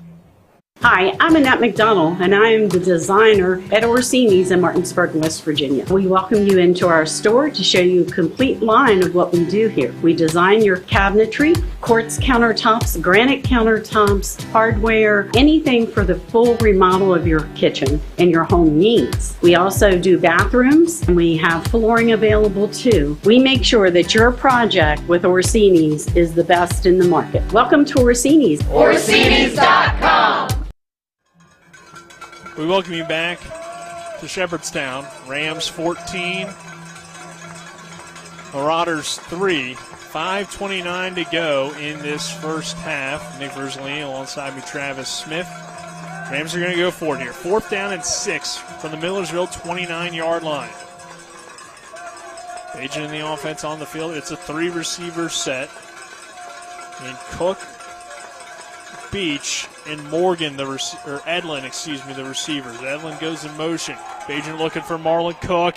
In and out of his hands. Great coverage on the play. It was a tough adjustment on the football that Marlon Cook had to make. It's Gus Ross again. He's had a standout day for Millersville. They've been trying to isolate the rookie, get him on an island, and he has risen to the occasion every time he's been challenged. I know it's fourth in a passing situation, certainly, but I don't know if a fade is the way that you want to go on a play like that. Again, but you're kind of stuck in that area where you don't want to punt because you're that close. Rams have been known to do the quick kick, but just the Rams just looking to press their advantage and not able to be successful that last attempt. Footman rolling out to the right, throws complete, first down, caught on the near side by Cameron Taylor before he's shoved out of bounds by Grantham. And I wonder, too, I think it could have been an adjustment at the line. You see one-on-one for Marlon Cook. That's a play that works for them a lot, so that could be maybe what Bajan was looking for there. But Millersville takes back over, and the Marauders have really picked it up in this second quarter with Footman in the ball game. They'll run that is this time on the carry, Pierce. And Pierce showing the change of pace, gets it into Shepherd territory. It's around the 49. And Millersville has had some success running the ball, and that time running behind the big tight end, Eli Workinger, a redshirt freshman, 6'4", 255 pounds. Mr. Do-It-All so far. He's doing kickoffs, he's catching passes, leading blocks up through the middle of the line of scrimmage. This is the Shepherd defense that only allows about 65 yards per game on the ground, but Millersville has had a little bit of success, especially in this second quarter. Footman rolling out to the left. He'll take off and run, and Lynch steps up makes the play. So fast. You got to be more decisive. If you're out there on the edge, again, this Rams defense, there's so much effort, so much speed and athleticism. You know they do their homework. So if you have the smallest glimmer of hope to get something positive on a play, you got to jump on it immediately because the Rams will recognize it, make that adjustment, and then close that gap off right away. And that was the case right there. Footman certainly athletic enough to make plays on the edge, but you can't dilly-dally. You got to go ahead and tuck that ball away and get what you can get. 3rd down and 4. Devin Lynch, the converted defensive back. He's found a home at inside linebacker. There's a pass complete for what appears to be a first down. On the catch is Melvin again. Pena in on the tackle. But back to Lynch for a second. High school linebacker. He comes to college. You see his speed. So Shepherd wants to make him a DB. But they move him back to linebacker this year with Chris Lane gone, and he has filled in tremendously for the Rams. They'll run Pierce this time down to about the 40. Kyle Smith will make the tackle. Millersville's going quickly with 3:20 to go in this first half. They're on the ball again. Shepherd running in line change of the defensive line.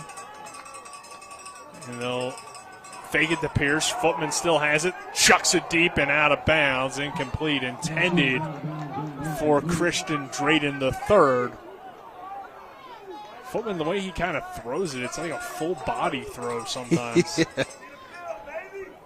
The passing isn't necessarily, I don't think, his strength, but he's only a freshman. He has the ability to do both. And he has poise in the pocket. Yeah, he has good pocket awareness. It brings a little bit more to this Millersville team. Brought that jolt to the Marauders that they were looking for in that first quarter. And goes in motion, and Alexander. Footman takes the high snap. Pumps once, now throws underneath. Ball comes out. I don't know if that was a catch, but Shepherd has it, and they're running down the far sideline. It's Dante Harrison. Harrison in stride, and he'll take it all the way back for a Shepherd University Rams touchdown. So right now, the Millersville coaching staff trying to make their appeal to the referees, and they're not hearing it, and that's something that you tell your defense. If that ball is loose and it's on the ground, you pick it up and you treat it like it's a fumble, although that was an incomplete pass. Like, he never really had control. He was juggling it the entire time. The defense was able to hit him, knock the ball loose. But, hey, you can't knock the defense for making the most of an opportunity. If the referees aren't going to call it, I'm going to go score that touchdown. So Shepherd will take a 20-3 lead, and there is no review in Division II college football during the regular season. So that will go down as a fumble and a touchdown returned by Dante Harrison to put Shepherd up 20-3. The extra point from Haney is good, and we will step aside for a 60-second break. It's Shepherd 21, Millersville 3 with 2:50 to go in this first half. The Palace Lounge in Martinsburg is the place to be this football season. Join us Fridays for Martinsburg Bulldog games, Saturdays for Shepherd Rams and WVU games, and every Monday, Thursday, and Sunday nights for the NFL primetime games. We still have steak night every Wednesday, shrimp nights every Thursday, and now taco and margarita nights every Tuesday. So come on in and enjoy the Palace Lounge. We're located at 1350 Edwin Miller Boulevard in Martinsburg. Remember when you were a little kid and saw your first deer? Oh, how cute. As an adult, maybe you've had a different experience. Where'd that come from? Bambi mess up your dream machine? Call Cody's Auto Body today at 304-901-4777 and get the work done right the first time. Cody's Auto Body, 851 Wilston Street in Martinsburg, has a team of auto body professionals with a lifetime of experience putting your ride back together again, regardless of how it got that way. Cody's Auto Body. 21, Millersville 3, 2:50 to go in the first half after Dante Harrison returns what was ruled a fumble but looked like an incomplete pass to the house to put the Rams up now 21-3 with 2:50 to go in this second quarter. Melvin will field it at about the 6-yard line. Keem Melvin, stutter steps, now gets out to around the 20, and that's where Millersville will take back over. So the Harrison fumble return for a touchdown. Our scoring drive summaries are brought to you by Jason Barrett for State Senate. Vote to cut the car tax. Vote Jason Barrett. So Shepherd 21, Millersville 3. Not sure if Melvin cramped up on that play, but it looked like he had a lane to get through, but was never really able to get to top speed on that. We've seen him with his helmet off over here on the sidelines, not going out with the offense. But again, the Marauders have had their opportunities today, and unfortunate turn of events as far as the fumble return for a touchdown. For the Rams, sometimes it's better to be lucky than good. And for Shepherd, in that case, they're both. Yes. Morrison gets the carry and has the first down, or right at the sticks. It will be a first down for Millersville. Or no, they're going to mark them about a yard short, excuse me. So 2nd down and 1 here.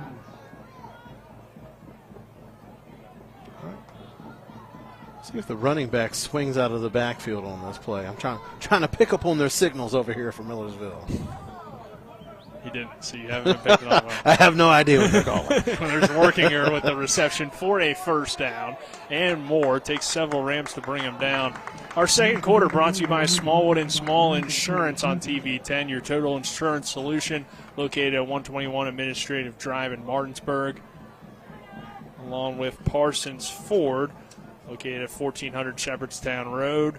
They became number one by making you number one first, Parsons. They'll run Morris again, and Morris has some room off that far side, stacked up by several Rams on the play. And it felt like Millersville could make it a ball game at one point. But hanging around 14-3, making some plays, had some spark on offense, but it just I mean, there's still a chance to make things potentially interesting, but it just gets tougher and tougher, and really Shepherd hasn't been stopped necessarily, just kind of stopping themselves at times. But Footman throwing deep and incomplete. Running over for the coverage for Shepherd was Omari Terry. Pass intended for Drayden III, who was open. And that's another missed opportunity for the Marauders. Drayden III, I'm sure he doesn't want to talk to the head coach on that one as he comes off to the sidelines. Looked like he may have heard footsteps on that one. He had a chance to make a play on the ball, and looked like he made a business decision on that one. 3rd down and 6 for Millersville. Footman rolling to the right, throws it deep down the middle of the field. Goodness gracious. Another excellent catch by Hakeem Melvin sets up the Marauders. First and into Shepherd territory. Melvin has done that twice, reaching over Shepherd defenders to make catches. You got Melvin, is what that's going to be called. Morris in the backfield to the left of Footman on 1st and 10 now from the 20. They'll run Morris. And again, consistent running plays. Not a whole lot of success with them, but you're moving the ball forward and not putting yourself behind the sticks. And you're going to wear down that defensive front, and you're going to set up your play-action pass. So that running game certainly plays dividends that doesn't necessarily show up in the stat sheets. Got a timeout. Let's take a 30-second break. Shepherd 21, Millersville 3, 54 seconds to go in this first half. When I was in high school, I was a troubled kid. Hannah Geffert took me into her family and treated me like her son. Today, I'm a U.S. Army veteran, a college graduate, and have a successful job. Hannah Geffert doesn't just talk about caring for children, she does it. She did it for me. Vote to keep Hannah Geffert as your state senator.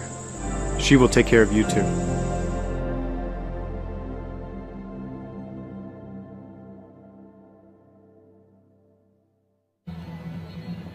We welcome you back to Shepherd University. 21-3, Rams on top, 54 seconds to go in this first half. It's going to be a 2nd down and about 7 for the Marauders from the 17-yard line after a 3-yard Morris run and then a timeout taken by Millersville. Millersville has 1 remaining timeout. Shepherd has 2 remaining. Footman dumps it down in the flat, complete to Morris. Morris has a lot of room, and he'll take it into the end zone. Touchdown, Millersville. He was open the whole way. It looked like Footman may have waited a bit too long to throw the ball. The running back made a good adjustment to the ball. He had to turn back inside to get it, maintained his balance, and able to tiptoe down the sidelines to get it in for that first touchdown of the game for Millersville. And this Marauders offense, they've made positive plays, consistent plays, and unfortunate that bounce kind of put them in a bigger hole than what they were already in, but this Millersville offense is starting to get some progress here late in the first half. The extra point is up and good. We'll take a 60-second break. Shepherd 21, Millersville 10. 46 seconds to go in the first half. We're back at 60. I'm Jonathan Bodwell, Bodwell Insurance Solutions, your local Medicare and life insurance agency. We are here to help you navigate the Medicare maze. We represent all of the major carriers, and you do not pay any more to go through us than if you go directly through a carrier. But if you go through us, you have a local professional to help you with all your Medicare needs, not a voice that could be in some other part of the world. Bodwell Insurance Solutions, your local Medicare agency, BodwellInsuranceSolutions.com or 304-283-0864. Mayhem is everywhere. I'm your new bangs, and you can't stop staring at me. That's it. Just tilt the rearview mirror over here. And while you're checking me out more times than a library book, your car is wandering into that lane over there. More bangs? Neat. And if you've got cut rate insurance, you could be paying for this yourself. So get Allstate. Call Martinsburg Allstate agent Gary Kelly today at 304-263-4596. 21, Millersville 10 with 46 seconds to go before halftime. Rams will get the football back and to start the second half. Workinger will kick it away for the Marauders after the Morris touchdown reception. It's a squib kick on the ground. Goes through the Shepherd players. The Rams will pick it up inside. I think that's Ronnie Brown, and Brown lost the ball. Millersville has it, and Millersville will take it into the end zone.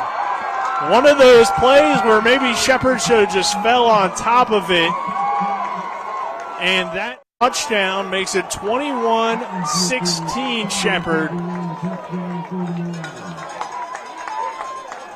Sometimes when you kick those squib kicks, that's something that you hope for. If you can't kick it far, kick it weird. And that time it pays off for Millersville. They're able to get the funny bounce. And that's the second fumble this year for Ronnie Brown on kickoff returns. He's usually a sure-handed ball carrier, but sometimes he will get a bit complacent on special teams. And it doesn't take much for a defender to come up and just poke the ball out. And Millersville able to catch it in midair to take it in for the touchdown. McConaughey on to attempt the PAT, and it is up, and it is good. So it's Shepherd 21, Millersville 17 with 34 seconds to go, and we'll keep it here. That was one that the ball's rolling around. It's already almost halftime. You're probably not going to do much offensively based on where you're going to get field position anyway. You would just prefer, I think, if you're Shepherd, to just fall on top of the football and just take over and probably take a knee and then go into halftime with your lead. But now Millersville has the momentum. They're only down 4. We got ourselves a ball game, Travis. We got a competitive football game that we probably didn't expect to have, not at the end of this first quarter. And it has to be frustrating for the Shepherd Rams because so far they have been dominant thus far in today's game, but just a little bit of juice on the sidelines right now for Millersville. One, they're able to get that play back where they give up, I'm going to be honest, it was an incomplete pass, and the Rams picked it up, returned it for a touchdown. So now Millersville feeling like they're probably even right now because that was a legitimate fumble, and they were able to return it for a touchdown. But again, you cannot let a team hang around because bad things happen. The ball's going to have a funny bounce, just something you don't want to let a team hang around. They're going to get confidence, and anything can happen. So if you have that clear advantage, you need to press it for 4 quarters and not let that team get a glimmer of hope. And right now, Millersville Marauders, they are beaming with confidence on the sidelines after clawing their way back into this ball game. So Workinger will kick it away again and see how Shepherd plays this kickoff. This one is a low line drive type of kick, fielded by Dorsey. And Dorsey takes a shot at around the 24-yard line. Excuse me, that's 4A on the return. Making the hit was Ryan Ament. Redshirt freshman, 5'11", 200 pounds. This is an energized Millersville team. You could tell they had their heads down. The defense was out there moping around, being out there on the field for most of the first half. And man, oh man, fortunes have certainly changed, and the Rams just looking to get out of this half. You know what? We've given up enough. We're going to take a knee. Shepherd does get the ball, too, to start the second half, so they'll get the possession to begin it, but it is Shepherd 21, Millersville 17. The Marauders have a spark in this ball game all of a sudden. This is Shepherd University Rams football on TV 10 and WRNR TV on YouTube. We're back in 2 minutes for the Manchester Freddy halftime show. Ollie's VIP North Side is the best spot to catch all your favorite teams. Join us Monday for dollar wings and Monday Night Football. Thursdays on the patio for the cornhole tourney. Friday night lights with happy hour specials, or Saturdays during or after the college games for steak night. Get a ribeye or New York steak for just $26.95. Ollie's has great food and drink menus too, along with 17 TVs to watch any game of your choice from anywhere at the bar or their outdoor patio and fire pit. So stop by and see for yourself today at 36 Veronica Drive in Martinsburg. That's Ollie's VIP North Side. We'll see you for the game. When I was in high school, I was a troubled kid. Hannah Geffert took me into her family and treated me like her son. Today, I'm a U.S. Army veteran, a college graduate, and have a successful job. Hannah Geffert doesn't just talk about caring for children, she does it. She did it for me. Vote to keep Hannah Geffert as your state senator. She will take care of you too.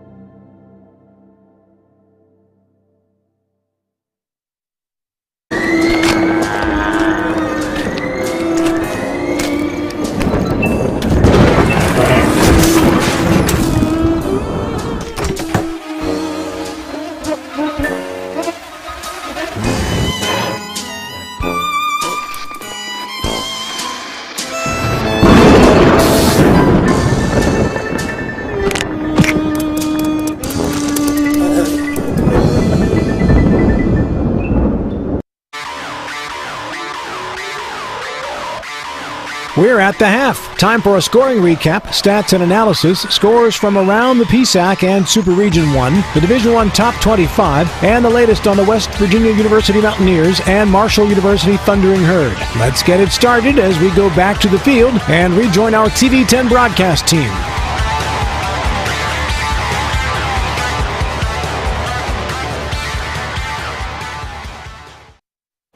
We welcome you into the Manchester Law Firm halftime show.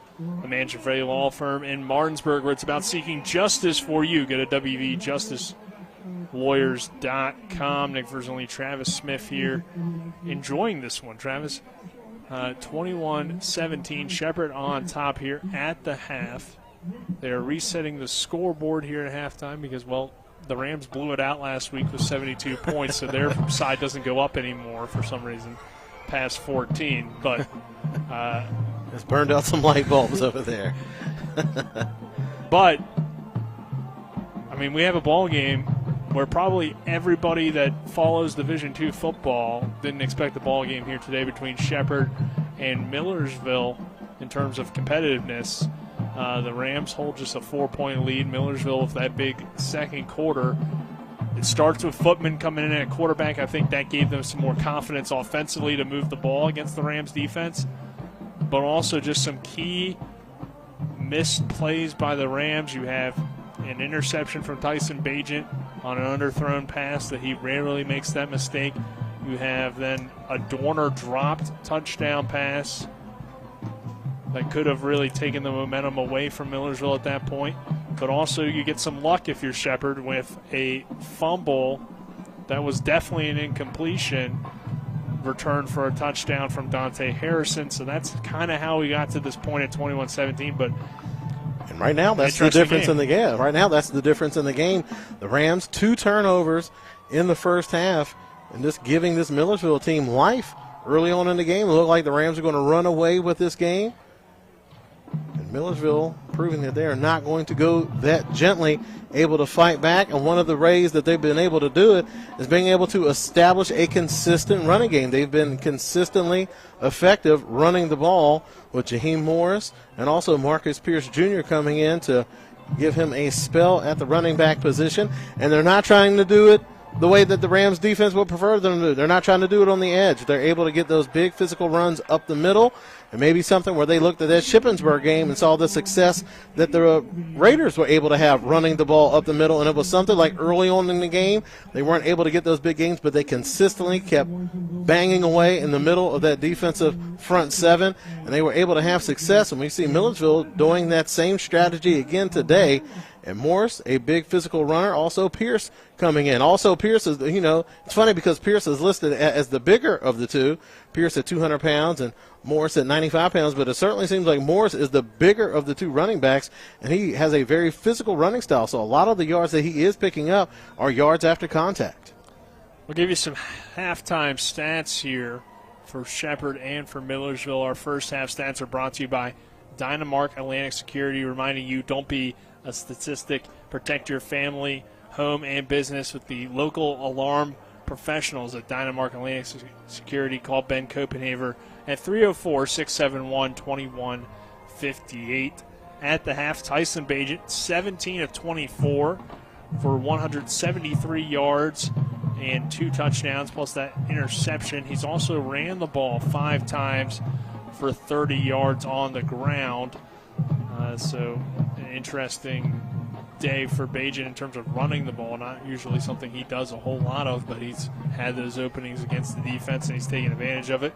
Marlon Cook, 4 catches, 38 yards in the first half, along with a touchdown. Ronnie Brown has 3 catches for 26 yards. Brian Walker, 3 catches, 23 yards. Alfonso Foray, 2 receptions for 32 yards. Haven't really gotten Ryan Beach the football a whole lot today for the Rams. Receiving yardage leaders. As I mentioned, Beach there, as I already went over those other receivers, but Ryan Beach, 2 catches, just 24 yards. So try to get him maybe more looks in the second half. The rushing attack for Shepherd. Ronnie Brown has ran the ball just 6 times in that first half for 21 yards. Not great, not terrible, but interesting that the Rams haven't really ran it much at all in that first half. Maybe you want to do that a little bit more in the second half. I don't know. We'll see what the Rams end up doing. Millersville, Jaheim Morris, he's had a good first half. 9 carries, 41 yards. It's 4.6 yards a carry, along with 2 receptions for 24 yards and that touchdown right before halftime. Pierce has 3 carries for 25 yards.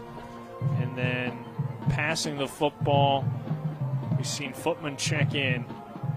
He goes 9 for 16, all of this in the second quarter, 139 yards and a touchdown, while Staggard, who started the game for whatever reason, we don't know the exact reason there, he was 2 for 3 for 14 yards passing. Had that fumbled snap as well. And we look at the Millersville receivers. Akeem Melvin has had himself quite a nice first half. 5 catches, 72 yards for Melvin. Workinger, 2 catches for 37 yards. And then we mentioned what Morris did in the receiving game. So pretty competitive game, Travis, between these two teams. What kind of stands out to you out of those numbers? Anything really? I mean, Shepherd not really run the ball a whole lot. So maybe try to get a little bit more balance going in that second half. Balance is always good. I mean, and the reasons that we said it's good for that Marauders offense, it's going to be equally good for that Rams offense. So looking at Millersville, what they've been able to do on the ground, just running consistently, and again, getting good yards when they do run. 4.6 yards per carry for Morris, 8.3 yards for Pierce. And what that's going to do, that's going to wear that defensive front down. It's going to kind of keep Smith and Holloway in check a little bit. They prefer to pin their ears back and get upfield and attack you on passing downs, but it makes you a little less predictable when you're able to run the ball like that and have that type of success. I'm surprised that the time of possession has evened up the way it has, because at a certain point, Shepherd had the overwhelming advantage as far as time of possession, but Millersville able to put together a couple drives once Footman checks into the game where they were able to run the ball and eat up some of that clock. So just an interesting way that this game has shaped up, but again, I think if the Rams are able to go on the ground and really just try to get a nice sustained drive.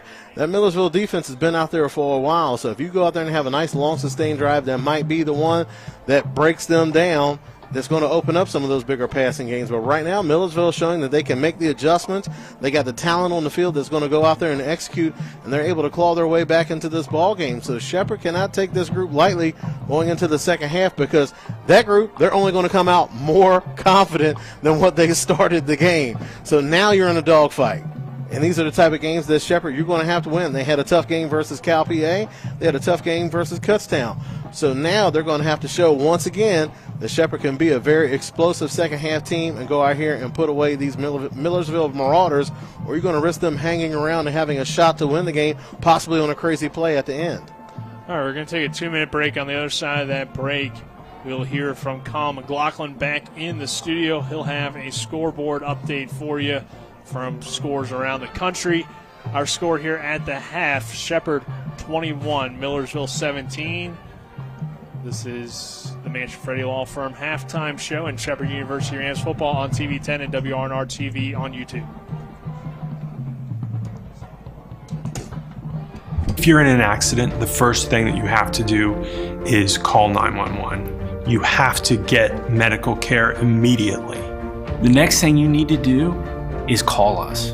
When you hire us at the Skinner Law Firm, what we do is we are going to investigate your case, and we're going to lay out the options that you have, all at no cost to you. We will use all of our resources and all of our experience to get you what you deserve. That's what we mean by treating you like family. Want to earn your MBA but don't think you have time? Shepherd University offers 2 options for employed learners. Choose between our fully online or our in-person programs. You can earn your degree in the evenings while benefiting from Shepherd's top faculty. We're now accepting applications for next semester. Visit www.shepherd.edu/online radio or call 304-876-5313. Again, that's www.shepherd.edu/online radio. When I was in high school, I was a troubled kid. Hannah Geffert took me into her family and treated me like her son. Today, I'm a U.S. Army veteran, a college graduate, and have a successful job. Hannah Geffert doesn't just talk about caring for children, she does it. She did it for me. Vote to keep Hannah Geffert as your state senator. She will take care of you too.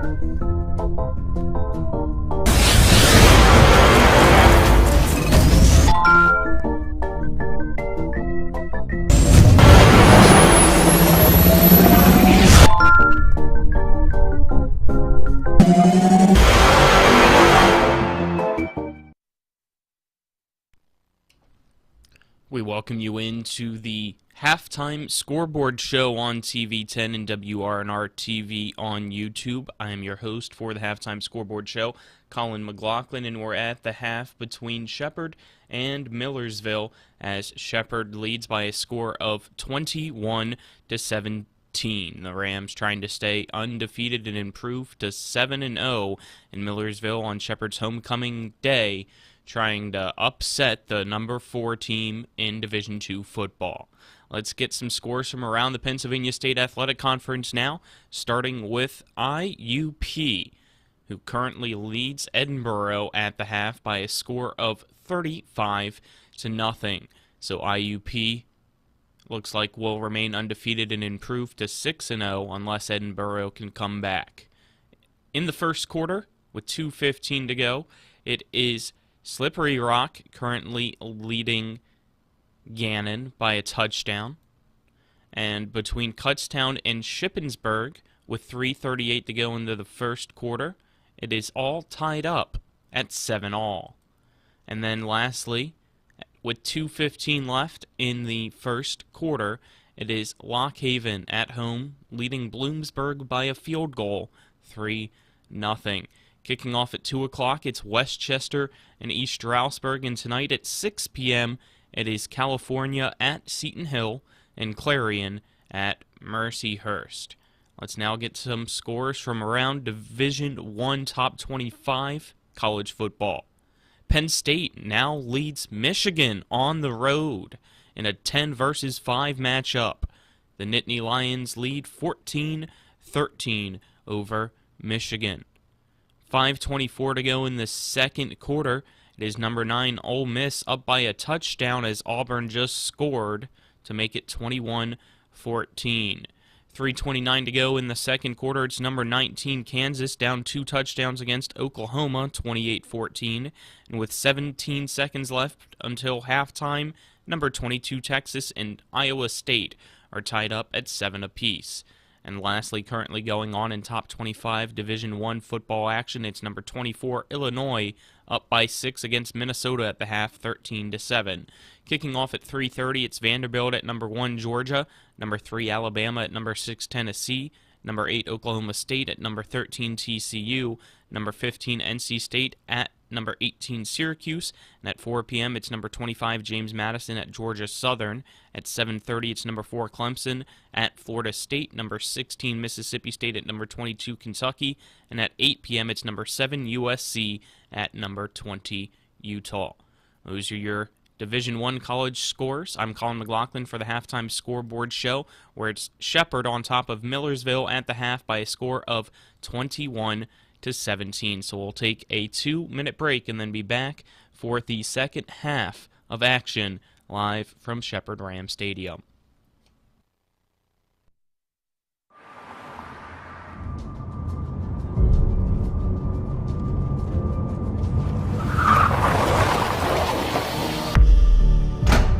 You've been in an accident.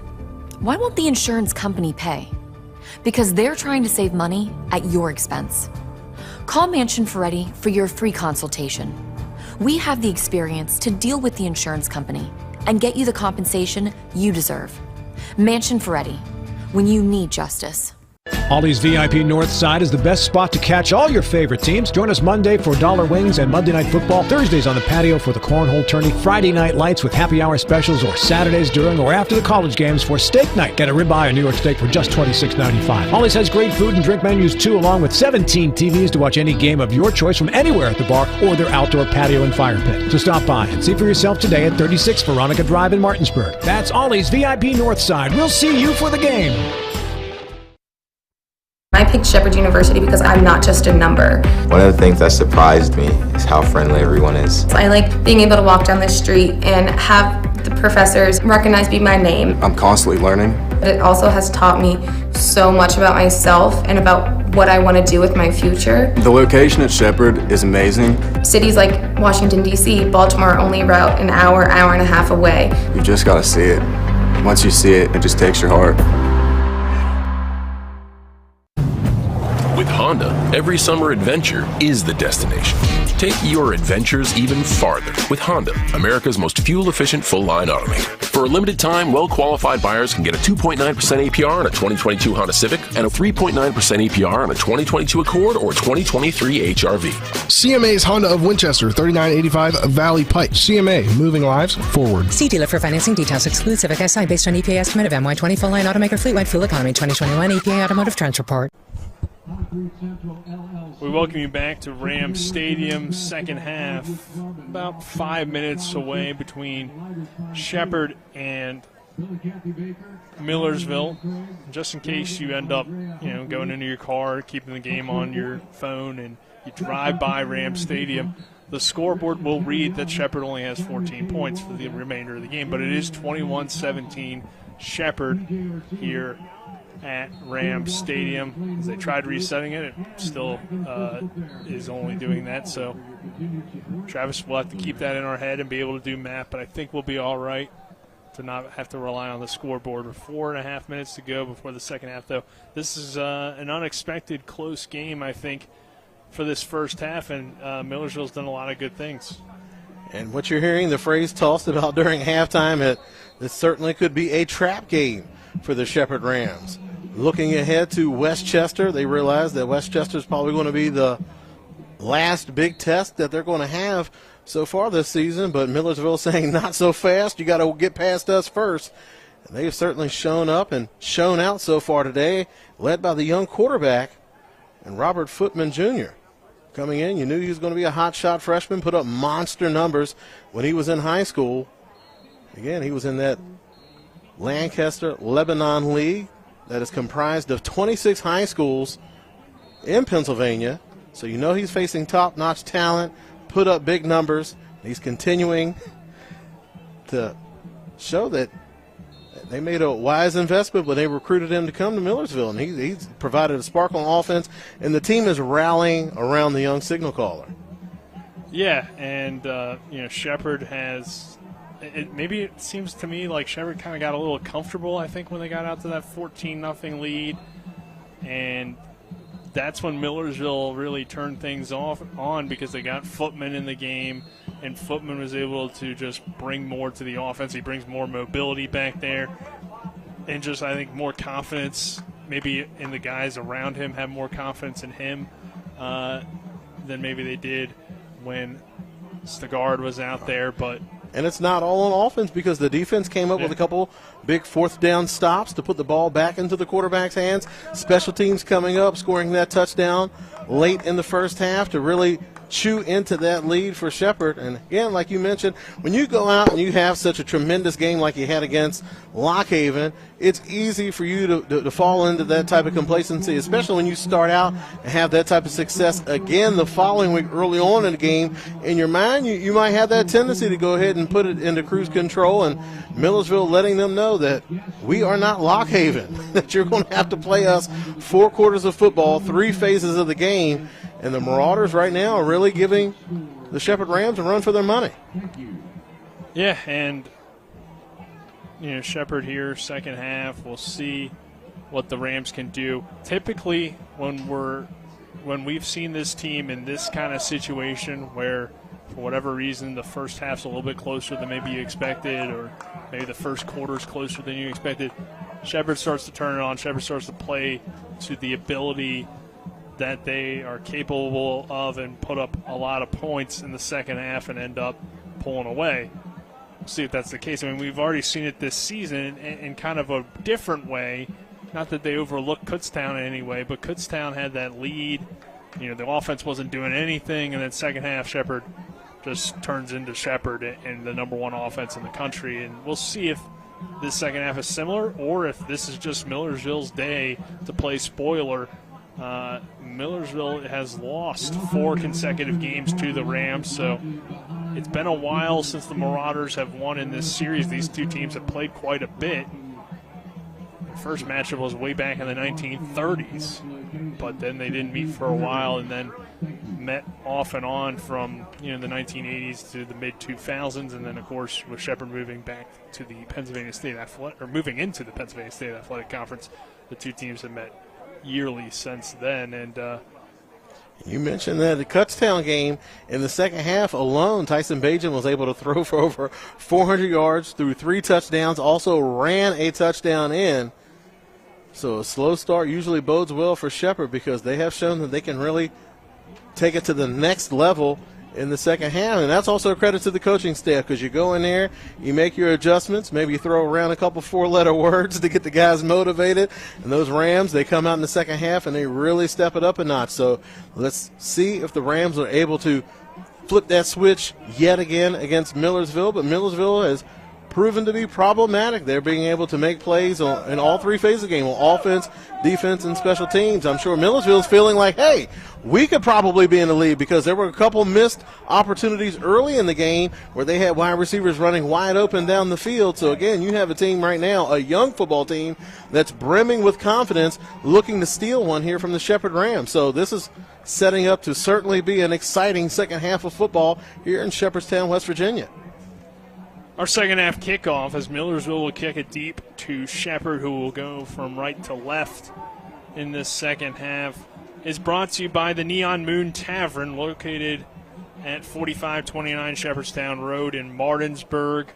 The Neon Moon is also the host of Monday Night Mayhem with Colin McLaughlin, Spencer Dupuis, head coach Ernie McCook, along with quarterback Tyson Bajan and other Shepherd players every Monday night from 6 to 8 p.m. leading up to Monday Night Football on Talk Radio WRNR and TV10 and WRNR TV on YouTube. As Workinger will kick it away, and it's fielded by the up man, Hartman, I believe that was there at midfield. So Shepherd has excellent field position, and that squib kick really doesn't go in Millersville's favor there. Maybe trying to flip some momentum with another one of those. Maybe get a funny bounce, balls, yeah. But, the Rams are ready for it. They had Hartman up there to have good hands on the kickoff return, and Shepherd actually taking over in Millersville territory, so definitely not what the Marauders wanted. That's a tough gamble, and you give the ball to that high-powered Rams offense on a short porch. Not the way you wanted to start the second half, especially the way you closed out the first half. So Bajan and the offense back on the field from the 48. Take the snap, hand it off to Ronnie Brown, who has a nice hole up the middle. Brown lowers the shoulder, brings some Marauders around for the ride, and gets it down to about the 41-yard line. Gain about 7 on the play.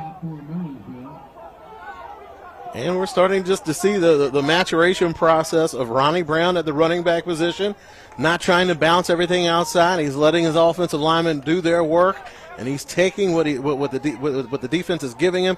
Just a much more patient runner here after the Shippensburg game. Bajan looks over toward the sideline for second down and about 3.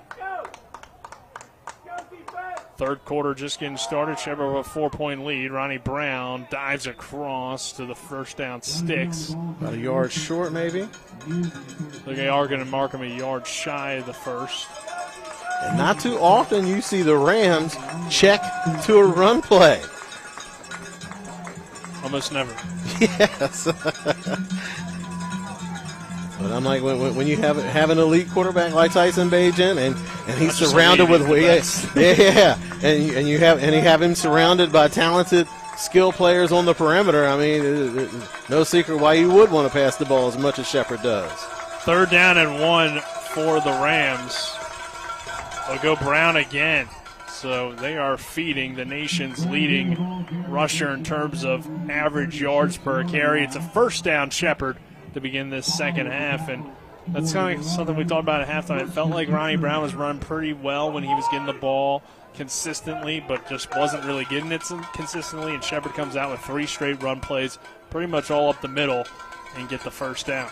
And it's kind of an anomaly for this Rams offense because they pass the ball very well, they run the ball very well, but the one thing that they can't do is get those two to complement each other. This time Brown finds no room on the run off the edge, coming up and making the tackle. Looked like Tyler Tate was in there leading the charge. When's the last time you've seen the Shepherd Rams team run the ball 4 straight times? I don't think I've ever seen it not be in garbage time. Yeah, that's what I'm going to say. Not late in the game when the game's out of hand. But I think it's good for this offense as they develop throughout this year. And, you want to be able to have a type of offense where you can rely on that running game late in the season and into the playoffs. No gain on the play. Makes it 2nd and 10 for Shepherd from the 36. Bagent under some pressure from Tate. Dumps it down incomplete. Just trying to get it to Michael McCook to try to get some positive yardage on the play. In coverage was on shock there as Tate was providing that pressure. And if Tate's lined up on what would be Bagent's blind side and his right side for Tate, that's Chandler Brown over there, a good offensive tackle. But if he can avoid lining up across from Joey Fisher, those are 2 guys that look like NFL-type players when they go at it. But Tate lining up here on the blind side of Bagent on 3rd down and 10.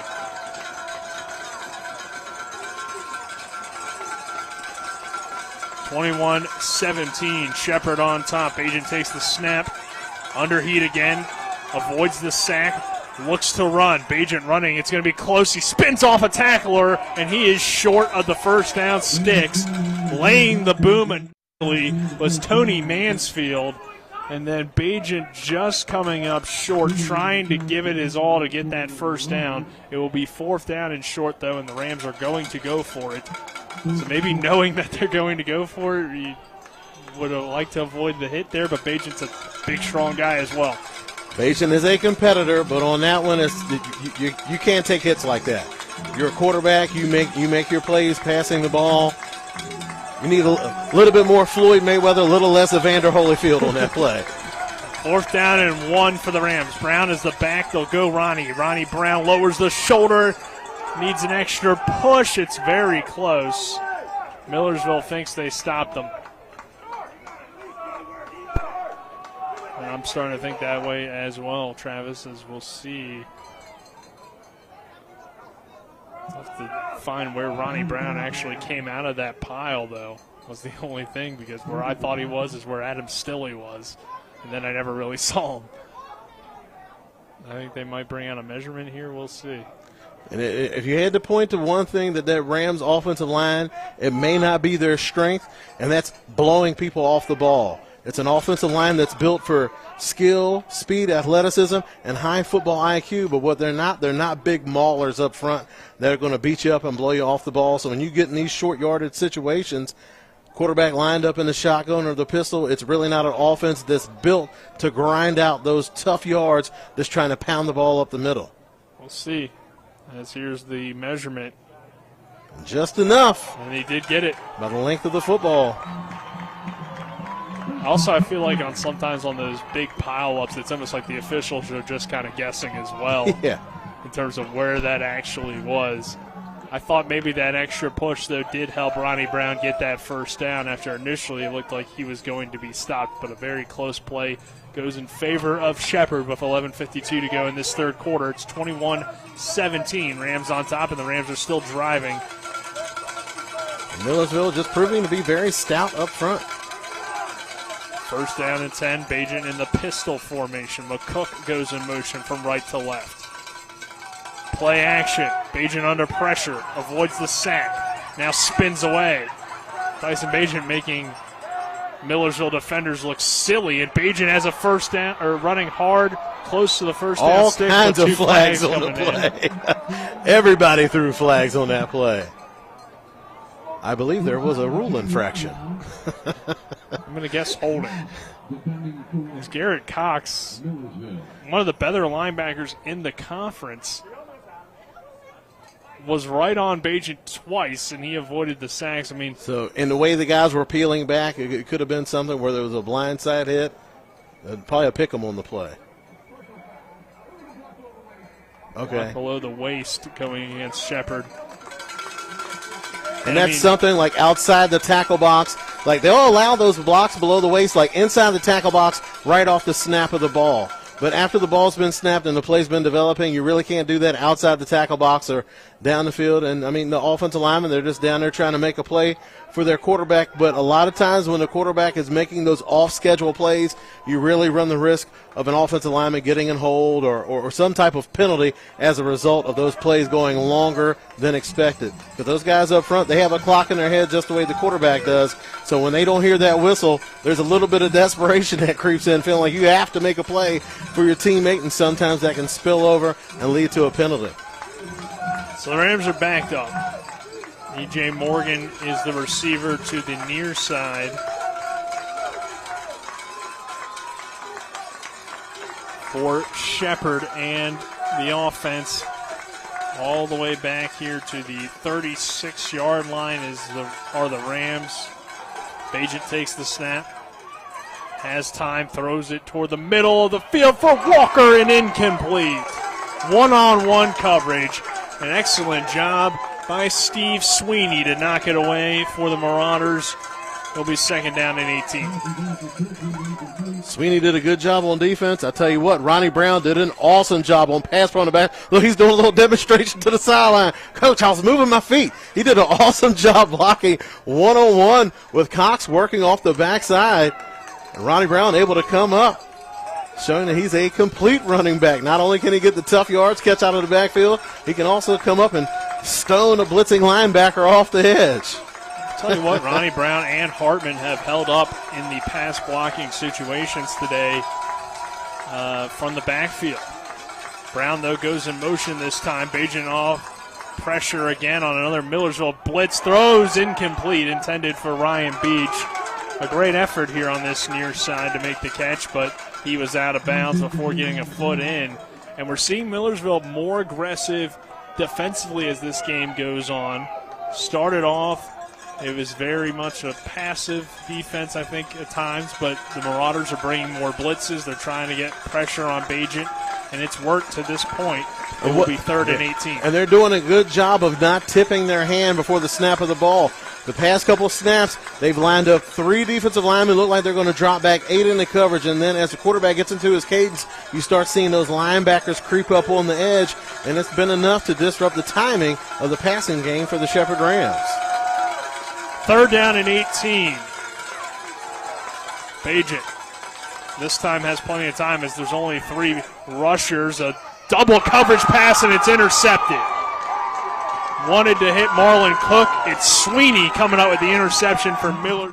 And now a late flag comes in the middle of the field. I think it's going to be something on Omar Ba potentially that doesn't affect the play necessarily. But I don't think it's going to. I don't think it's going to change possession. Might be something after the fact, but that was just not a good decision that time. In Millersville, they just seem like they have a good game plan versus Tyson Bajan. Remember last year in that game, he threw 3 interceptions. You can log that up to bad weather, but the defense, you know, they're playing in that bad weather too, so they were able to make plays and force 3 turnovers from Tyson Bajan. Today, so far, 2 turnovers.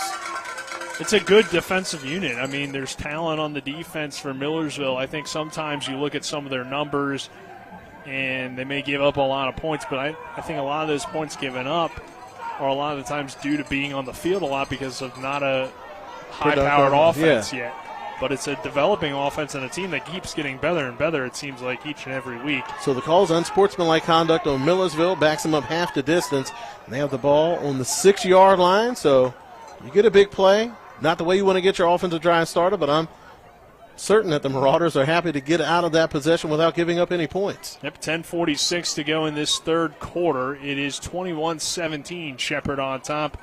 But it's a first down and 10 for Millersville from their own 6-yard line. Footman takes the snap. He'll keep it himself, throw it in complete in the flat. That was a good play design there. Coming over was Harrison in coverage.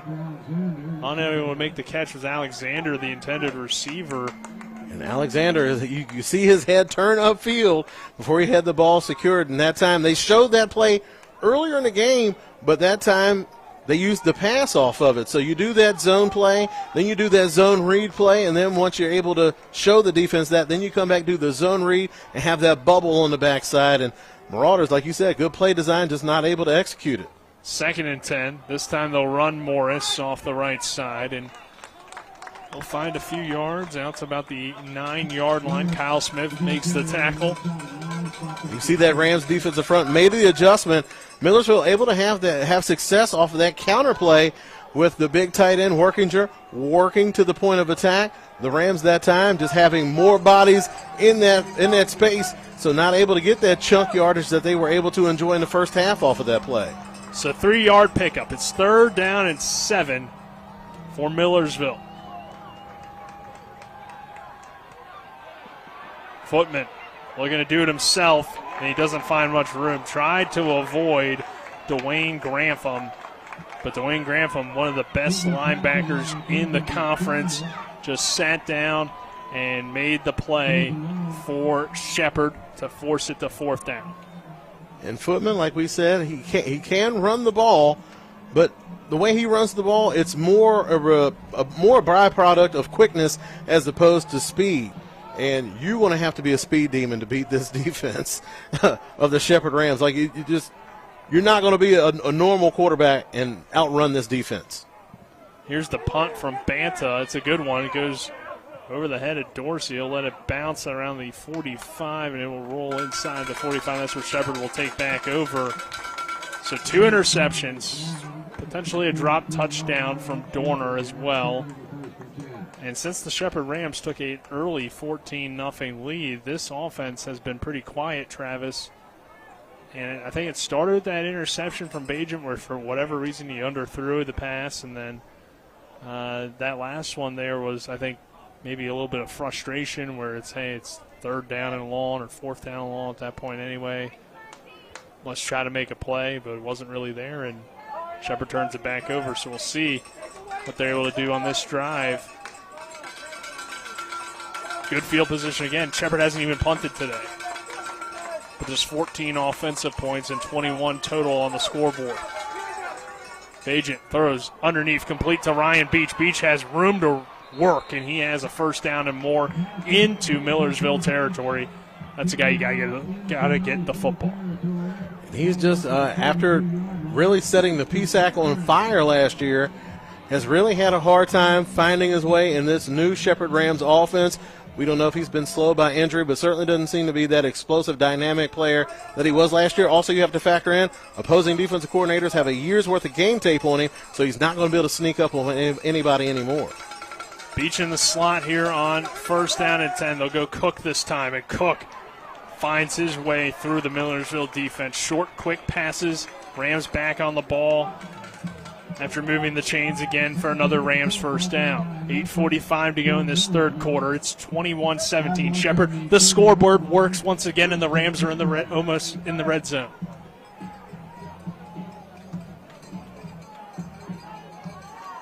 Maybe that's all they needed was the scoreboard to work to move the ball offensively.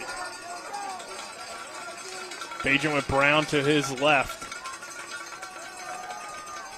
Bajent throws, pass bobbled by Brian Walker, and I think he smartly tipped it away. Did a good job of batting it down. You get those passes over the middle.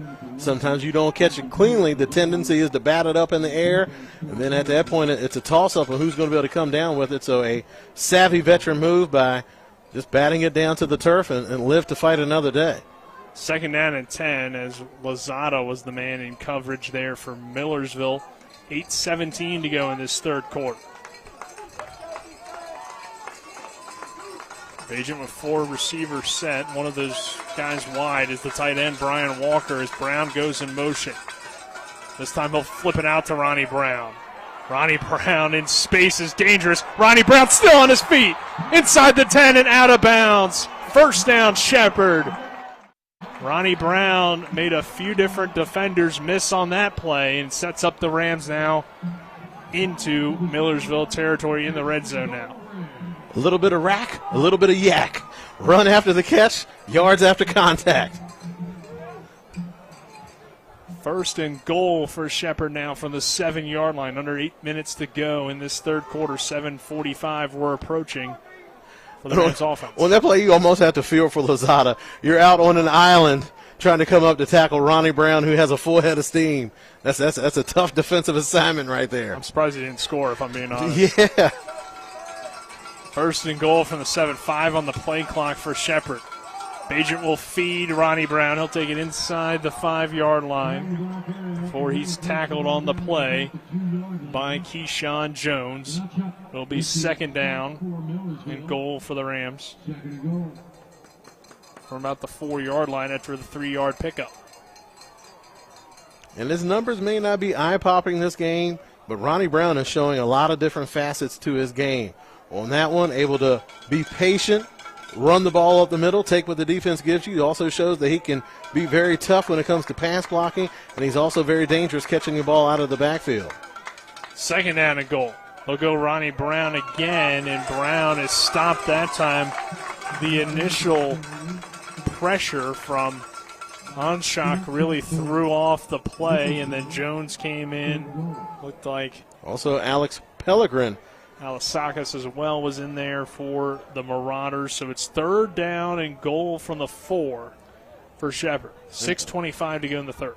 Pellegrin able to get into the backfield, timed up that snap perfectly, and they had that pulling guard. The Rams like using that power look where that backside guard pulls to the play side. It's going to create a gap up there, and Pellegrin was able to get through that gap and kind of blow that play up before it even had a chance to get started. So we got timeout for Shepherd. Let's take a 30-second break. Shepherd 21, Millersville 17, 6:19 to go in this third quarter.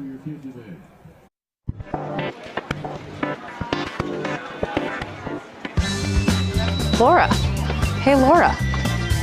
What's with the sunglasses? Ouch.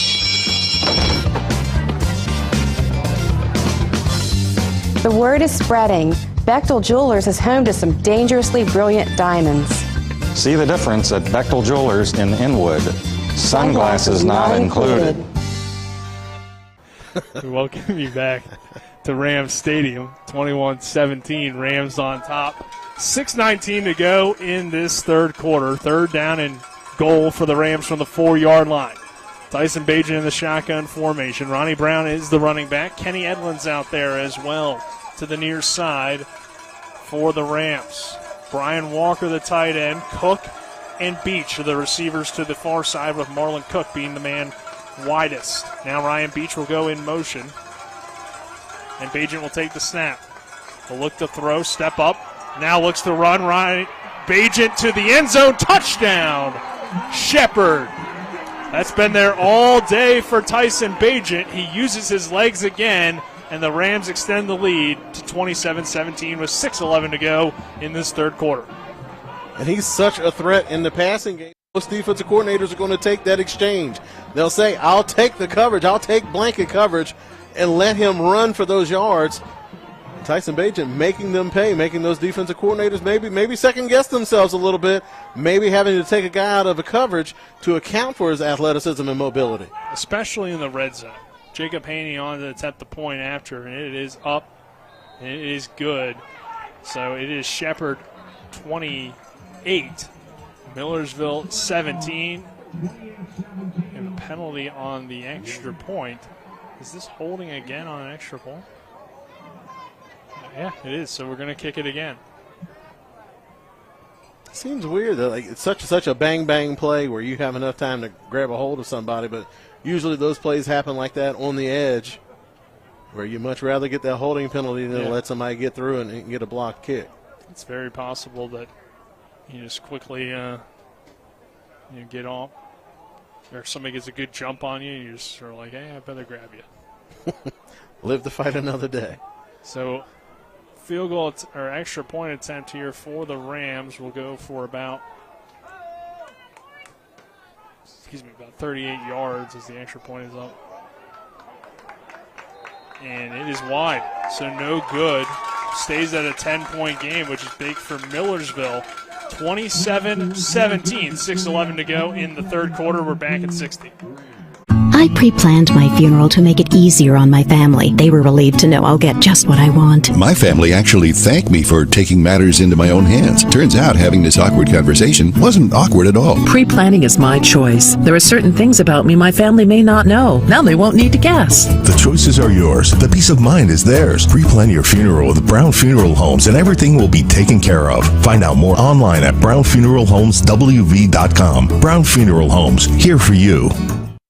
Hi, this is Lauren from Orsini's right here in Martinsburg. Grilling is not just for the boys. We are a Platinum Traeger dealer carrying the Pro Series all the way up to the Timberline Series.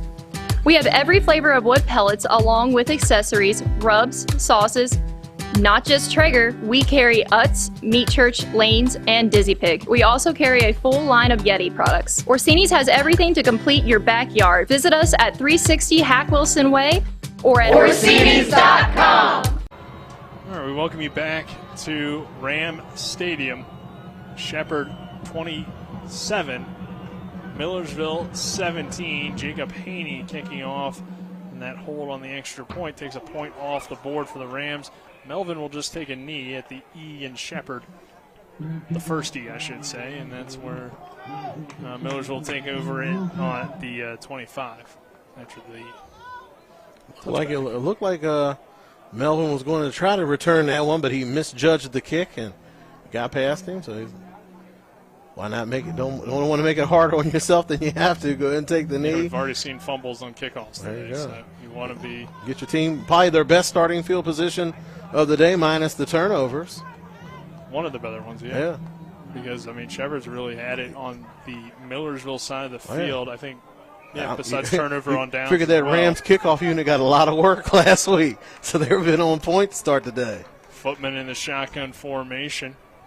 He'll throw it. It's intercepted by Harrison. Dante Harrison is Mr. Touchdown on defense. A pick six last week, a fumble return earlier, and another pick six here. The flag comes in from the official, but I'm thinking that one's going to be on Millersville. I'm thinking it was like almost a crackback block.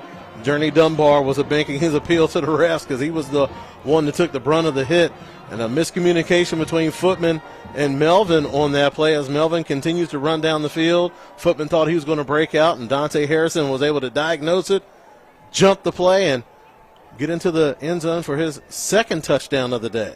And his third in 2 weeks. So you said defense, but I believe it's offense in that case. I guess they became defense, but it went against Millersville's Jordan Johnson there. And now the extra point from Jacob Haney with the score now sitting at 33-17. You get a few defensive scores, Travis, it can really help change the outcome and change the momentum of the football game. Haney's extra point is straight through, and it's 34-17. Shepherd on top. 2 touchdowns scored by the Rams, just 10 seconds apart with 6:01 to go in this third quarter. We're back at 60. With 4 new car dealerships and 4 used car dealerships in 3 states, Parsons is the largest used car and fastest growing new car dealer in the tri-state area. Take Parsons Ford with huge savings on hundreds of new Fords, financing from 0%, Parsons' goal of financing for all, and Parsons' famous above-market trade-in allowances that help make Parsons #1 for used cars too. See why so many won't buy anywhere but Parsons Ford in Martinsburg. We became #1 by making you #1 first. Parsons. When will I be able to retire? How do I make the most of the money I have? How do I leave a lasting legacy to my loved ones? I'm Philip McCoy, financial advisor with the Mirius Group, a private wealth advisory practice of Ameriprise Financial Services Incorporated. Call us today at 304-263-4343 to help you make the most of your financial future. Our office is located at 1270 Winchester Avenue, Martinsburg, West Virginia. Ameriprise Financial Services Incorporated, member FINRA and SIPC. We welcome you back to Shepherdstown, campus of Shepherd University here at Ram Stadium. It's homecoming for the Rams, and the Rams hold a 34-17 lead over Millersville after the Dante Harrison pick 6 to ignite this team. Rams score 2 touchdowns in 10 seconds. Go off the clock, and Travis, that one really hurts if you're Millersville because you still felt like you were in the game at 27-17, and you still are in the game here, but you're going to need another big comeback like you had in that second quarter to make things interesting.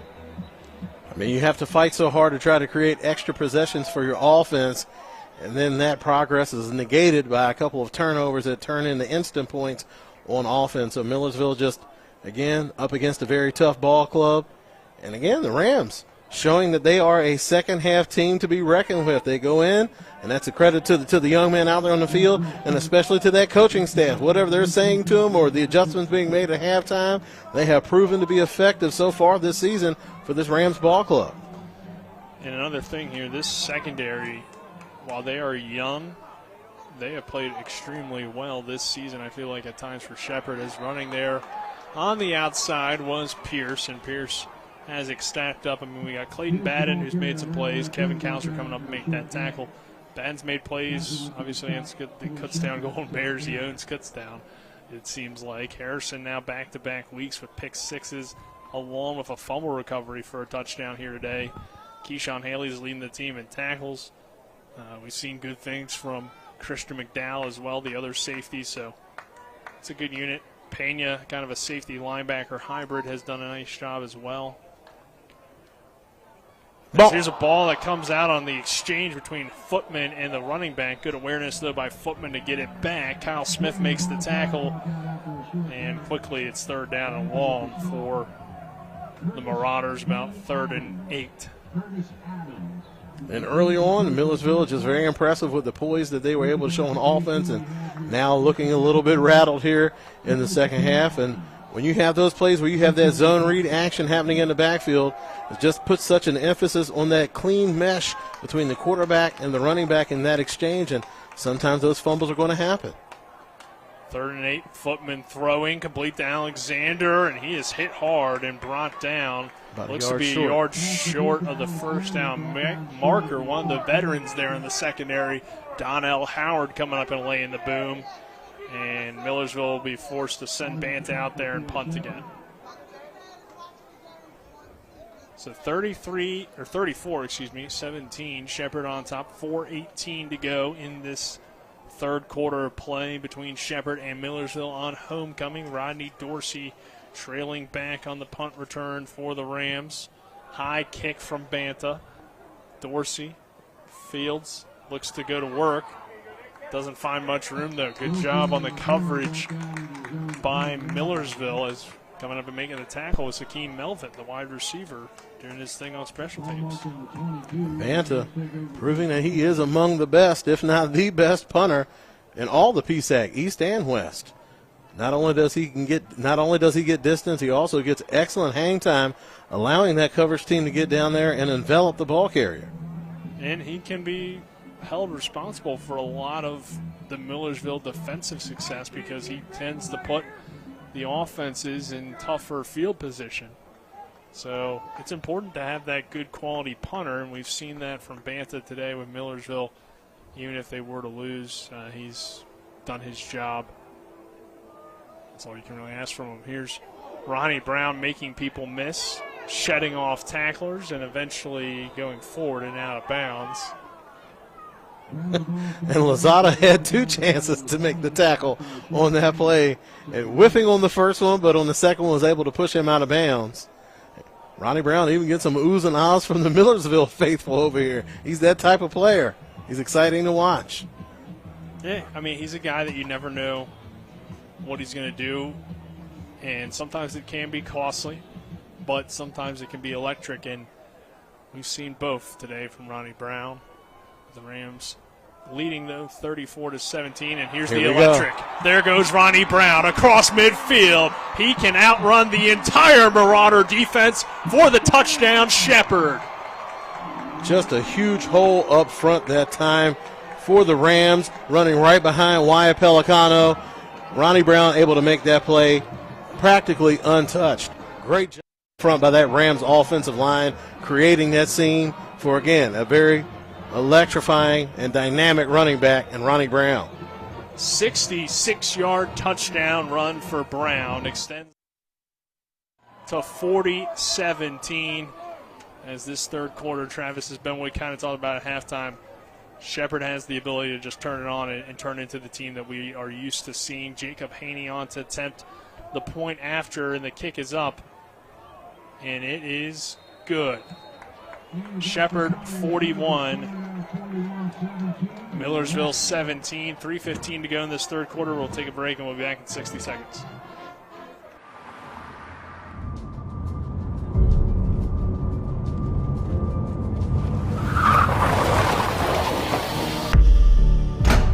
You've been in an accident. Why won't the insurance company pay? Because they're trying to save money at your expense. Call Mansion Ferretti for your free consultation. We have the experience to deal with the insurance company and get you the compensation you deserve. Mansion Ferretti, when you need justice. The Larry DeMarco team at Modern Realty Results believes buying a new home requires a dedicated team that cares about your needs and concerns. Our experienced team is from the area, and we care about this community because it is our home as well. Whether it's a $30,000 home or a $3 million home, we will be hands-on and invested throughout the entire process. Thinking of buying or selling in West Virginia? We've got the tri-state area covered.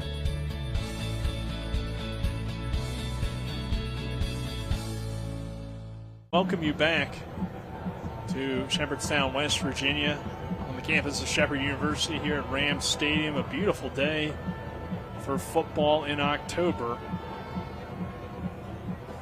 For homecoming as well, and Shepherd on top 41-17. Here's the return from Melvin.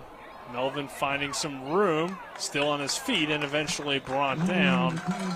Give credit to JT Komoyao along with Cedric Ofri on that tackle for the special teams unit. Komoyao was a guy that got some playing time for Shepherd in that win over Lockhaven last week and did pretty well with the second unit out there for the Rams for a lot of the second half. But Footman and the Millersville Marauder offense back on the field. Morris is the back for first down and 10. They'll run Morris off the left side. Kevin Kauser coming up making the tackle. No Kauser was stalking him the entire way. Millersville had success running off tackle in the first half, but again, the Rams defense able to make adjustments. Not only are they tremendous athletes with effort, they also prove to be students of the game, and they're able to make those in-game adjustments. So if you were able to have some success in the first half, it's not going to be there for you in the second half. Move the ball to the 29-yard line. Second down and 10 after no gain on the play, with 2:25 to go and counting in this third quarter. Shepherd showing a little bit of a blitz, and we got a whistle from the far sideline.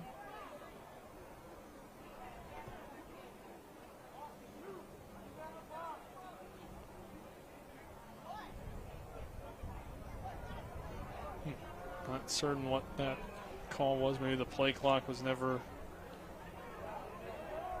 started correctly, but they'll restart the play clock, and Millersville will wait to take this snap. Footman does take it, and he hands it to Morris. Morris running left, getting a little bit more room off that left side this time before he's stacked up. Bednarski along with Grantham and Haley for the Rams. Be third down. Now you're seeing that starting defensive unit rotate back in. We saw that during the Cal PA game where they were platooning that front line with 4 different players every time, and then they went to a kind of a hybrid look where they had the big boys in the middle and Holloway and Smith on the outside, and right now it's Holloway and Smith on the outside with Dunbar anchoring there in the middle. 3rd down and 6. Footman under some pressure, throws off his back foot and throws it away. Shepherd wanting grounding there, but no call from the officials. And somewhat in the area, I guess you could say, was Christian Drayden. And also outside the tackle box. So a lot of times they're going to give quarterbacks the benefit of the doubt, but not a throw that you want your young quarterback making, just throwing it up, especially with those ball hawks lurking in the defensive backfield for the Shepherd Rams. Yeah, we've already seen a pick 6 from Harrison today. We've seen what fumble Keyshawn recovery Haley can do back there. Yeah, saw a fumble recovery from Harrison. So they got some playmakers back there. Banta takes the low snap on the punt and kicks it away. Dorsey will field, sheds off one tackler. He's got a blocker. Ronnie Dorsey's got some room and gets blown up. Rafael Lozada was a big hit. Made those big hits today from time to time, and that could be a nominee for the Cody's Body Shop collision of the game. Looked like Dorsey had something to work with on that play. He had a couple blockers over there in the area. Looked like he had a lane, but Lozada said no. Yes, Lozada emphatically said no. Rams back on offense. 1:14 to go in this 3rd quarter. It is Shepherd 41, Millersville 17. Tyson Bagent in the shotgun formation. Ronnie Brown is the running back. Foray, the receiver to the near side. They'll run. I'm sorry, that's Hartman. Hartman's got some room, and he'll get across the 45 to about the 47-yard line.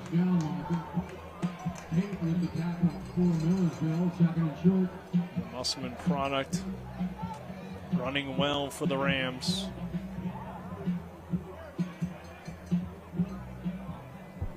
Had a brief stint with Lehigh to begin his college career, transfers over here to Shepherd, and has played sporadically here in the early goings of the 2022 campaign for the Rams. But you see the Rams coaching staff getting more and more confidence in the young running back. And Hartman remains the back here, and they'll give it to him again, and Hartman runs through a defender. I mean, big hit, but also I think that extra effort got him the first down as Alasakis comes up to make the tackle. And those Lozada sticking his face in there as well. As it looks like that might be the final play of this 3rd quarter, as it will be, and it's Shepherd 41, Millersville 17. We will take a 60-second break, and we come back with the 4th quarter. This is Shepherd University Rams football on TV 10 and WRNR TV on YouTube. Located at 4529 Shepherdstown Road in Martinsburg, the Neon Moon Tavern has delicious food and cold beverages. Stop on in Mondays for some mayhem with us and Shepherd quarterback Tyson Bagent, or on Tuesday for some gourmet tacos. Wednesdays is whiskey and trivia night. Thursday is steak night. Fridays are dinner specials. Saturdays there's live music. And Sunday morning is brunch. We're open every day from 11 a.m. to 3 a.m. Call us at 304-260-4002 for takeout or stop on in to the Neon Moon Tavern. If you're in an accident, the first thing that you have to do is call 911. You have to get medical care immediately. The next thing you need to do is call us. When you hire us at the Skinner Law Firm, what we do is we are going to investigate your case, and we're going to lay out the options that you have, all at no cost to you. We will use all of our resources and all of our experience to get you what you deserve. That's what we mean by treating you like family. Welcome you back to Ram Stadium. We want to remind you our 3rd quarter was brought to you on TV 10 by Smallwood and Small Insurance, your total insurance solution, located at 121 Administrative Drive in Martinsburg, along with the Skinner Law Firm, injury and consumer rights lawyers. Call 304-245-6613 or go to skinnerfirm.com as we begin this 4th quarter, and we'll get you the 4th quarter sponsors at some point throughout this quarter. Tyson Bagent is in the pistol formation as we begin the 4th quarter, and they'll start a run and around with Ryan Beach, and Beach does not find much room. It's a good job by that Millersville defense and what seems like a trend this season. Travis, teams just seem to know where number 9 is and don't let him get much room. Keyshawn Jones being the one to make that tackle. And again, those defensive coordinators, they're talented. They get paid very well for what they do. And when you have a year of game tape that they can review them, they will have a plan in place for you. They may not have the athletes or the experience to execute it properly consistently, but they're going to have a plan in place for you to try to slow you down. And so far, it's been tough sledding for Ryan Beach, not having the overwhelming success that he had his rookie year with the Rams. There goes Rodney Dorsey into the kicking net. But Dorsey the rescue team is over there to free him from the net. That was about the only thing that could have stopped him on that play was the kicking net over there. And that's a short sideline over there. So there's not a lot of room. Yeah, not a lot of room at all for you to gear down and protect yourself. On that sideline, there's no fence like there is on this sideline, which can cause you. We've seen people go through the fence, actually. So you got to be careful on these smaller sidelines in Division II. But Rodney Dorsey hasn't really been a part of the offense in a number of years, it seems like, for Dorsey, who's been a big return man this year, but he's just dealt with some injuries. He's a talented player. But good to see him make a catch there. There's Hartman running the ball off the right side. You see why they have him in the return game because of his explosiveness after the catch, but just kind of caught into a log jam of wide receivers and another guy that could make a lot of plays probably for a lot of different schools, but he's here at Shepherd making plays when he is called upon. He's a young man, so he's still, time is on his side. Ronnie Brown is a junior.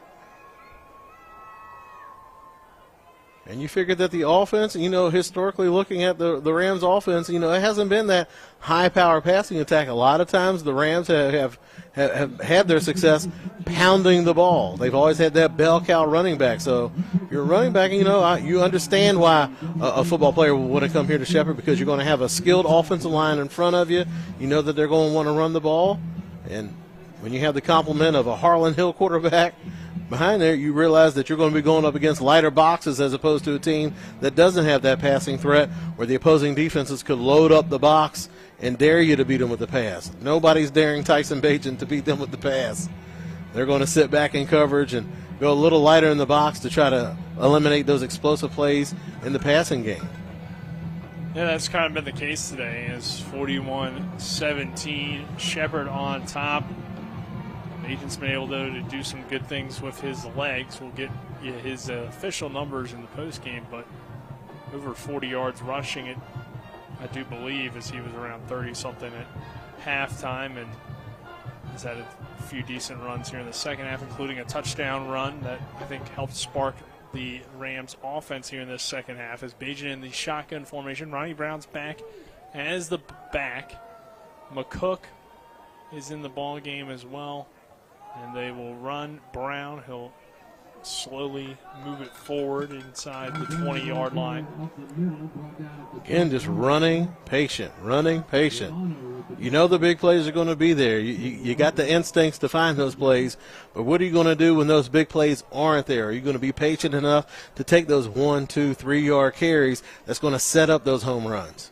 And I think that's been the growth, for Ronnie Brown this year. Maybe against Edinburgh, he was able to bounce to the outside and get a lot of big runs that way because he's just faster than everybody else on the field. But when you play these tougher defenses, he's been able to become more patient and run in between the tackles and take what's there instead of trying to make a huge play. And it's shown, especially today, I think.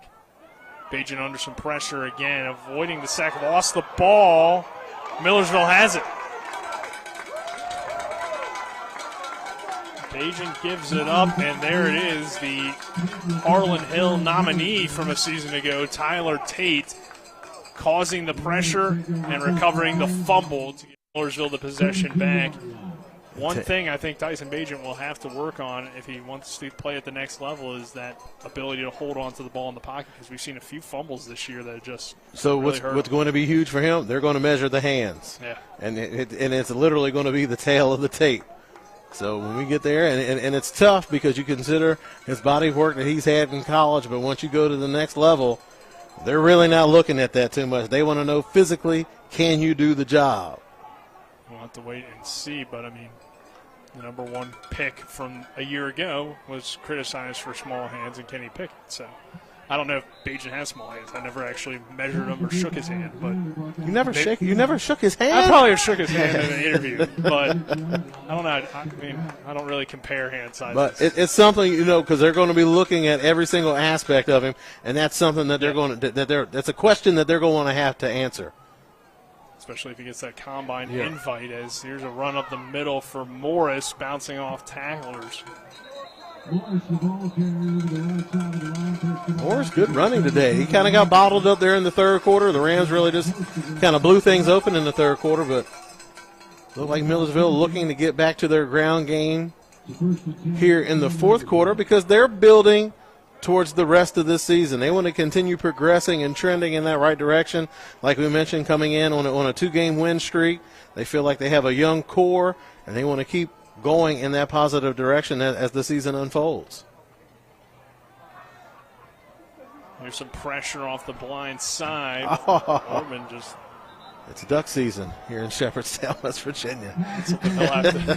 He'll have to work on for the future, as that one looked like almost like he was taking a basketball shot as it went just straight up in the air, and I thought it was going toward the middle of the field. And I was like, what is he doing? But at least he threw it away there. And it was something, and you know what? That was probably the best case scenario because it looked like he was trying to throw back across his body. So that was probably the best outcome that could have happened off that play as the ball drifting harmlessly out of bounds. So 2nd down and 10 with 11:15 to go in this fourth quarter. Footman takes the snap, throws underneath and in out of the hands, and then nearly intercepted by Dwayne Grantham there in the middle. That was Richardson was the intended target. Doesn't get many balls, especially when you are sharing time at the tight end position with Workinger, but Richardson does have a lot of game experience. Appeared in 10 games last season. Started one of those games, had 9 catches for 57 yards and a touchdown last year for the Marauders. Footman dumps it down the flat, complete. There's Morris again, close to the sticks. You got to like the potential here. Or I'm sorry, that time Pierce making the catch. But Coach J.C. Morgan, he's an offensive guy, had a lot of good offenses there at Shippensburg. Since he's came to Millersville, just maybe personnel-wise, hasn't had the unit that you would expect when you look at what he was able to put together at Shippensburg. But and you see the amount of freshmen that he has on the field. He's trying to get his people in the field. The guys that he's recruited, he wants to see what they can do. Put his stamp on this program. I think that's starting to develop for Millersville based on what we've seen today. Footman under pressure again, and he is sacked. It's Kyle Smith coming through. As usual, if it's not 11, it's 9, and that time Kyle Smith is there to get the sack. Turnover on downs. Shepherd will take over with the football with 10:19 to go in this fourth quarter. And not taking anything away from his technique, but Kyle Smith gets those sacks off of just pure desire and relentlessness off the edge. You just have to admire him just for the effort that he puts forth week in and week out, because a lot of teams, they're having to drop back to pass to try to make up ground to get back into the game, and that's when Kyle Smith really proves his worth coming in off the edge. So Bajan and the Rams offense back on the field with Shepherd leading 41-17. Just over 10 minutes to go. They'll run Ronnie Brown. Brown making people miss. Ronnie Brown inside the 30-yard line, and it will be a first down Shepherd. And Ronnie Brown consistently taking what the defense gives him, and there, when he gets into space, can make guys miss and make those extra plays. And Lozada had him dead to rights in the backfield, and Ronnie Brown just tough to bring down. Lozada, just one of the better tacklers on that defensive unit for Millersville, and he's just had his hands full with Ronnie Brown, but I guess you can join the club. He's terrorized the PSAC the past couple of years. There goes Ronnie Brown again, gets a good block from Cook. trying to make another man miss there. Cox able to run him out. Uses that extra defender, the sideline, to drive him out. Any which way you can, get him down. Get the ball out of his hands. Because I think if there was more room on that outside, Garrett Cox would have been another victim there of Ronnie Brown, and we would have seen another big run. We were playing Canadian football. Ronnie Brown would have been gone. You wouldn't have seen him. He wouldn't be fair. He'd be like Bo Jackson technical. Hartman in the backfield here. Bajent steps up, avoids the sack, throws underneath, complete. There's a flag on the play for, if you can hear the fans on the near side, probably holding. Brian Walker able to make the reception there for the Rams. So Millersville had a good rush on the outside, but it looks like the penalty may be on the interior O-lineman. Go against 75. Ty Lucas. Yeah. Who is a Martinsburg product. Two of the Martinsburg products on that offensive line, and him and Adam Stilley. Of course, Tyson Bajent, also from Martinsburg High School. All three of them playing together in high school. Bajent in the shotgun formation. Second down and 18 for the Rams. 8:55 to go in this fourth quarter. It's 41-17 Shepherd. Bajent looking to throw again. He's got time again. There's another holding penalty. And Bajent will step out of bounds around the 30. And we talked about it. Millersville decided that they didn't want to give up any more yards to the Tyson Bajent running. That time they assigned a spy.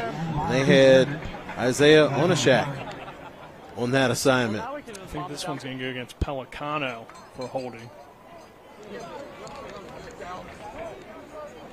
This is off that left side rush. Pelicano, not too often. You can get away with a little bit more as far as the interior offensive line. So, but the thing that's exposing them is that Millersville's getting such a good rush on the outside. It's kind of opening things up in the middle where holding calls that usually probably wouldn't get called. Oh, they're going to wave it off. So it wasn't holding. Yeah. Pelicano didn't hold. Yes, and Pelicano he has been wrongfully accused. Same with potentially Ty Lucas, right? Those guards, they don't get the holding calls. Yeah, because usually a lot of times they're covered up, and you really can't see anything in that.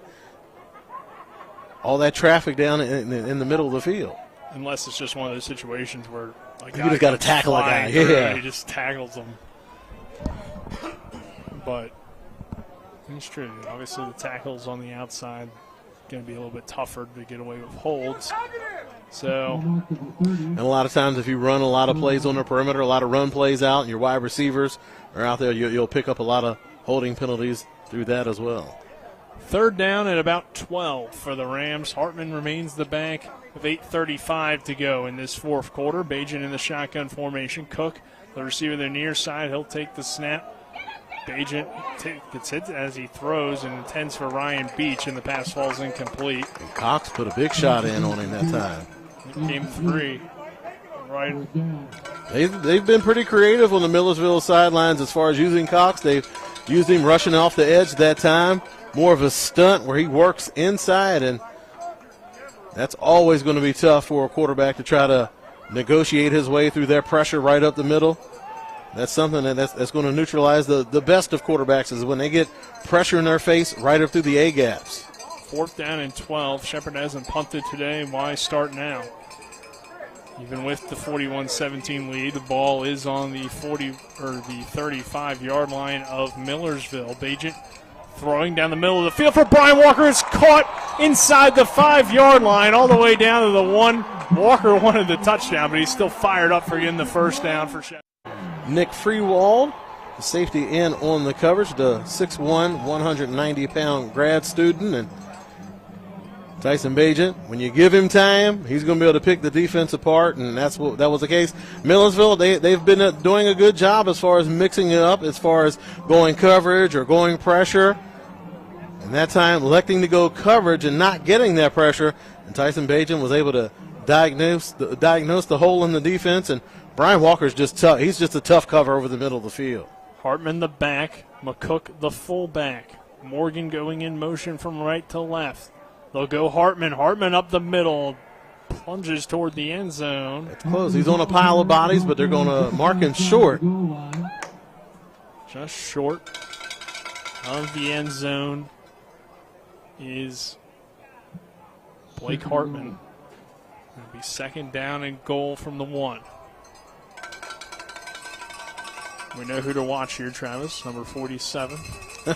It's money time for Mr. McCook. But actually, Michael McCook is off the field, I believe. No, here. he's there. Well, they'll go Hartman anyway, and Hartman this time gets in for the touchdown, Shepherd. And the Rams extend the lead now to 47-17 with 7:12 to go in this fourth quarter, as Blake Hartman has his second touchdown run in a Rams uniform. Again, like we mentioned in the Lockhaven game, when you get into these lopsided affairs, what it affords you, the opportunity that it affords you is being able to work in younger guys so you can develop that depth for later in the season. Jacob Haney on to attempt the point after attempt is up, and it is good. So it is Shepherd extending the lead over Millersville, 48-17 with 7:12 to go in the fourth. Let's take a 60-second break. This is Shepherd University Rams football on TV 10 and WRNR TV on YouTube. With Honda, every summer adventure is the destination. Take your adventures even farther with Honda, America's most fuel-efficient full-line automaker. For a limited time, well-qualified buyers can get a 2.9% APR on a 2022 Honda Civic and a 3.9% APR on a 2022 Accord or 2023 HRV. CMA's Honda of Winchester, 3985 Valley Pike. CMA, moving lives forward. See dealer for financing details. Exclude Civic SI based on EPA estimate of MY20 full-line automaker fleet-wide fuel economy 2021 EPA Automotive Trends Report.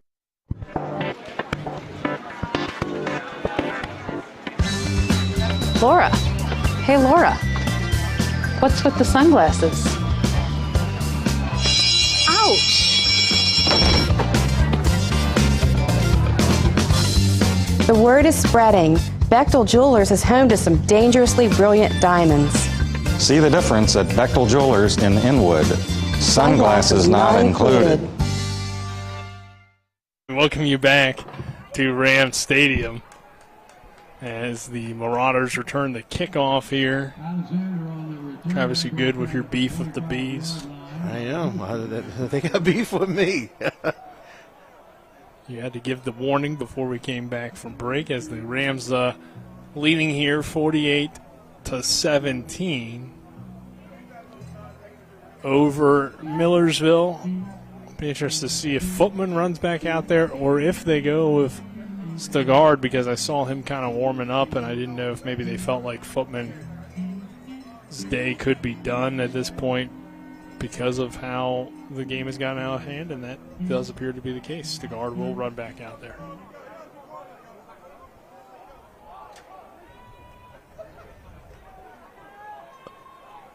Pierce remains the running back, so Millersville, getting a lot of different guys involved. Here's a deep pass down the middle of the field, and pass interference is going to go against Shepherd. Hakeem Melvin, the intended receiver. Melvin's made some big plays here today in the secondary for the Rams. I believe it was Terrell Lindsay who's going to get hit with that one. Or no, that's Derek Adamas. And I don't know about that one. Usually, that's something that we've noticed, is that these PSAC officials, they let them play. It's not too often that they call pass interference, and I'm not sure that penalty was warranted. The defender goes up. He didn't initiate contact. He got his head around. He's making a play on the ball. So I'm not sure why that would draw a pass interference call, and I'm thinking that's a point that Coach McCook is bringing up right now to that sideline official. Yeah, I mean, I could see it being a call, but I agree with you. Based on what we've seen in the conference consistency-wise, I don't know if that one would be the one, but it definitely was some contact there and probably on both sides, and that ends up going against the Rams. So it is what it is, I think, if you're Shepherd, but obviously when we've seen more contact lead to no calls and stuff like that. It just, all you want is the officiating to be consistent, and I think that's maybe what Coach McCook is arguing for on the sideline, along with the Rams fans as well, who have seen plenty of missed calls on pass interference. Not so much today, though. We haven't seen this crew and what they're doing today, so kind of just is what it is. And here's the running attempt with Pierce. And Marcus Pierce getting some work, but you look at this future for the Millersville offense. Obviously, quarterback Footman, the freshman. You have Hakeem Melvin, who's made some excellent plays today, just a redshirt sophomore. You have your running back there, and Jaheim Morris, who's also a redshirt sophomore. So the future is bright for Millersville. We've seen enough today to, I think, justify that. There's a nice throw and a back shoulder catch, but another flag coming in. Not certain there if the freshman Cameron Taylor was able to get the foot in or not. I don't believe he was based on where they're spotting the ball, but we do have a flag on the play. Now, is this against Millersville? Yeah, they're saying look, might be OPI on this play. Okay, well, get a little bit of consistency there here late in the ball game. 6:18 to go. Shepherd well in control to continue its undefeated season. It's going to be offensive pass interference called on Cameron Taylor. 6:18 to go in the fourth quarter. Yeah, might have to credit that one to Coach McCook working the refs on that last call. If that's the standard that you want, and apply that standard equally to both the offense and the defense. And here we are, back to where we started. Stigard under some heat. Oh, slide down and be met by Devin Lynch, and that's one thing that's been consistent. We don't get quarterbacks don't get protected in the PSAC. Not at all. You want to pull that ball down to be a runner, you're going to take all the risk along with the rewards with it. Tom Brady wouldn't last a week. Still can't believe that was called roughing the passer against Grady Jarrett in that game, but hey. It's Tom Brady, I guess, so he gets whatever he wants. He's going to get the Jordan call. Stigard throws over the middle, nearly intercepted. Rams all over the football there. Lindsey in coverage along with the youngster Amari Terry, who's made some good plays as a freshman in Millersville. Will send out Banta. Terry, he's a young guy that the Shepherd Rams coaching staff is high on, and that time the missed tackle was probably the best case scenario, because if he would have made contact on that one, that would have been a blindside hit on that play. So it was fortunate that the young fella missed on that play. So here's the punt from Banta. It's a high kick. Dorsey fair catches at the 32, 33-yard line, and Shepherd back on the field. 5:27 to go in the fourth quarter. Rams well in control here, 48-17. We'll see if it will be Tyson Bajan. It looks like number 2 is in the huddle, so the Rams are going to keep Bajan on the field to begin this drive, along with what looks to be the majority of the first string, if not the entire first string offense pretty much. Besides some changes here at receiver, and those guys all kind of rotate, so it's hard to designate who is exactly a first stringer, because really they all are. Morgan and Foray out there. Holly in the backfield. Yeah, they are going with more of a power set. The converted defensive lineman, Jack Rosnage, who's now a tight end. He's in along with McCook, as it will be probably a lot of dive up the middle with Avon Holly, and that's where he tends to put in his work for the Rams. A very good in-between-the-tackles runner. And it's coming up making that stop for Millersville was Connor Snyder. It'll be second down.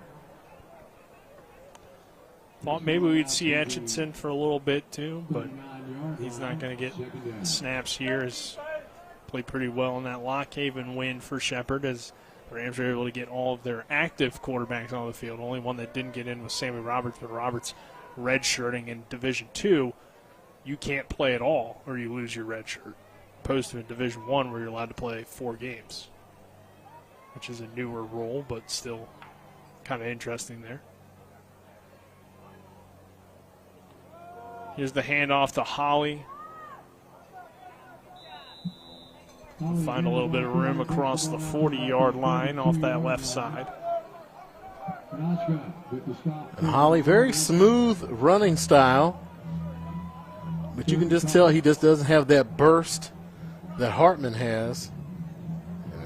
Kind of lost the spot on that depth chart because Hartman, and the few opportunities that he's been able to get on the field, he's really made some eye-catching plays.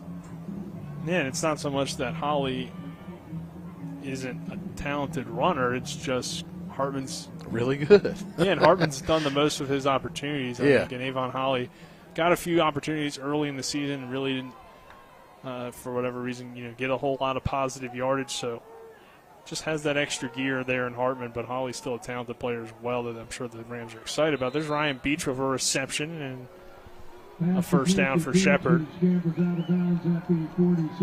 Rams want to make certain that they keep control of the football, so you get Bagent to Beach. Usually that's going to work for a first down for you. 3.5 minutes to go. Shepherd cruising at this point as I think Tyson Bagent helping on his teammate Avon Holly strap his helmet. The leadership. There you go. Falls under the list of duties for the field general. Sometimes you got to fix a chin strap or two. Bagent in the shotgun formation, 1st and 10 from the 48-yard line. They'll turn around, give it to Holly. Holly gets a little bit of room off that left side. Coming up and making the tackle was Jones again, Keyshawn Jones. Called his name a few times here today. 2:45 to go in the 4th quarter. Unfortunately, due to Westchester not allowing us space to broadcast next week, we will not be there for Shepherd Rams football at Westchester, which we were all looking forward to being there because that was probably going to be one of the more competitive games the Rams have left on their regular season schedule. But not only that, we just want to bring you, of course, Shepherd Rams football. But we will not be there for that game next Saturday. Avon Holly, a big hole, and Avon Holly is going to take this one all the way. Touchdown, Shepherd. There's a little bit of explosiveness and a nice little move by Holly in the hole to make that a touchdown run for Shepherd and extend this lead. And awesome blocks up front for the Rams from Michael McCook on that kick-out block. Also, you had Wyatt Pelicano peeling around on the load block, and it was just a nice lane up through the middle. And Holly saying, hey, I got an extra gear as well. Not too often we've seen him get out in space and able to really open it up. He's a taller running back and a long strider, so sometimes it takes them a little bit of space for them to open it up completely and show you that top-end speed. This will make it 55-17 if the extra point is good, and it is through. So Shepherd 55, Millersville 17. We'll be back in 60 with more Shepherd University Rams football on TV 10 and WRNR TV on YouTube. Ollie's VIP North Side is the best spot to catch all your favorite teams. Join us Monday for dollar wings and Monday Night Football, Thursdays on the patio for the cornhole tourney, Friday night lights with happy hour specials, or Saturdays during or after the college games for steak night. Get a ribeye or New York steak for just $26.95. Ollie's has great food and drink menus too, along with 17 TVs to watch any game of your choice from anywhere at the bar or their outdoor patio and fire pit. So stop by and see for yourself today at 36 Veronica Drive in Martinsburg. That's Ollie's VIP North Side. We'll see you for the game. If you're in an accident, the first thing that you have to do is call 911. You have to get medical care immediately. The next thing you need to do is call us. When you hire us at the Skinner Law Firm, what we do is we are going to investigate your case and we're going to lay out the options that you have, all at no cost to you. We will use all of our resources and all of our experience to get you what you deserve. That's what we mean by treating you like family. Yeah, a happy homecoming for the Shepherd University Rams as at this point 55-17, Rams on top with 2:10 to go in this 4th quarter after the Avon Holly touchdown run. Jacob Haney will kick it away for the Rams. It's a short kick. Fielded by Millersville, and good return there by Workinger. He's a kickoff guy and a tight end, and there he's doing the kick return. Flag on the play. Some extracurricular activities. Things tend to get a bit chippy in Shepherd games at this point in the contest where the Rams are just really imposing their will. Workinger is he's just a big lumberjack of a man out there. Goodness gracious. Even though he took a hard hit, it was a hard hit to everybody else. To him, like he just went down and popped right back up and went back to work. Some of it might have been maybe him initiating some of that contact as well that we might have heard with the pop in the pads, but Billy will move this ball forward as the flag goes against the Rams. Millersville will take over all the way at the Shepherd 37-yard line, but our fourth quarter is presented to you on TV 10 by Chris Ross and the Milestone Real Estate Group at Keller Williams. Buying or selling a home, call 304-579-7349 or go to callchrisross.com. Along with Smallwood and Small Insurance, your total insurance solution at 121 Administrative Drive in Martinsburg. Here's a run on first down and 10. Short pickup for the Marauders. And is now in the backfield for Millersville is Matt Frohn, 6'1", 205-pound sophomore from New Jersey. Second down and about 8. Here's a deep ball on the far sideline, in and out of the hands of Jalen Carter on what was a good ball from the quarterback, Jack Stegard. Stegard has looked good in his limited time out there. He's not the mobile threat that Footman was, but you can see on his deep balls, he has nice touch on his deep balls. Yeah, you see some different reasons why you might want to roll with Stegard at times, and maybe why Millersville decided to start him today, as he is that better kind of pocket passer. Just a steady hand on the wheel. Stegard under some pressure, lost the football. I believe Millersville was able to dive back on top of it. Coming up with the sack, though, is Malik Holloway for Shepherd. As you say, steady hands, Stegard nearly turns it over. I'm just going to stop talking. Well, don't do that. We kind of need you for the postgame at least. 1:06 to go here in this fourth quarter. It's nice to be wanted, I guess. Fourth down and 8 for the Marauders. Last chance to get some momentum heading into next week. Stegard will throw high and incomplete. Good coverage on the play by Derek Adamez. Pass intended for Rob Tatum, and Shepherd can take a knee and pretty much close this thing out. On homecoming, get that homecoming win. And again, get ready for Westchester next week. And then in 2 weeks, we'll return home for Military Appreciation Day / Senior Day for the Rams.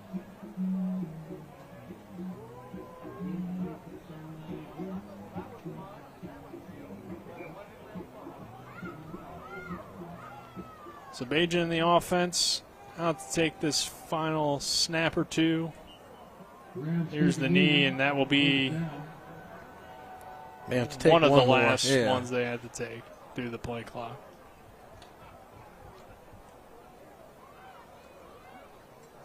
Play clock just reset randomly, so I'm not certain if Shepherd has to take it or not. They didn't have to, but they do, or maybe they did have to. Who knows? The play clock is all over the place, but Shepherd gets the win, and that's the most important thing here on homecoming. A 55-17 victory over the Millersville Marauders. We'll take a 2-minute break. On the other side of that break, we'll have the Palace Lounge post-game show. This is Shepherd University Rams football on TV 10 and WRNR TV on YouTube. We're back in 2 minutes. I pre-planned my funeral to make it easier on my family. They were relieved to know I'll get just what I want. My family actually thanked me for taking matters into my own hands. Turns out having this awkward conversation wasn't awkward at all. Pre-planning is my choice. There are certain things about me my family may not know. Now they won't need to guess. The choices are yours. The peace of mind is theirs. Pre-plan your funeral with Brown Funeral Homes and everything will be taken care of. Find out more online at brownfuneralhomeswv.com. Brown Funeral Homes, here for you.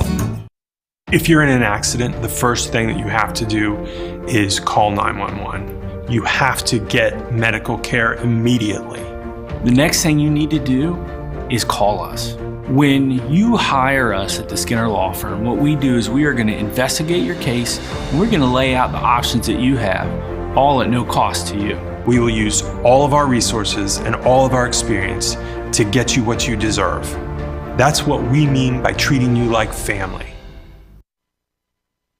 This is Ben Copenhaver, your local alarm professional at Dynamark Atlantic Security. Did you know that home break-ins are 6% more likely during the day? That's right. The bad guys know when you're away, and they are smarter than you think. Dynamark Atlantic Security has the security solutions for you. Don't commit the error when the game is on the line. Phone me today at 304-671-2158 to learn how to play good defense against the bad guys. Dynamark Atlantic Security. Call today at 304-671-2158.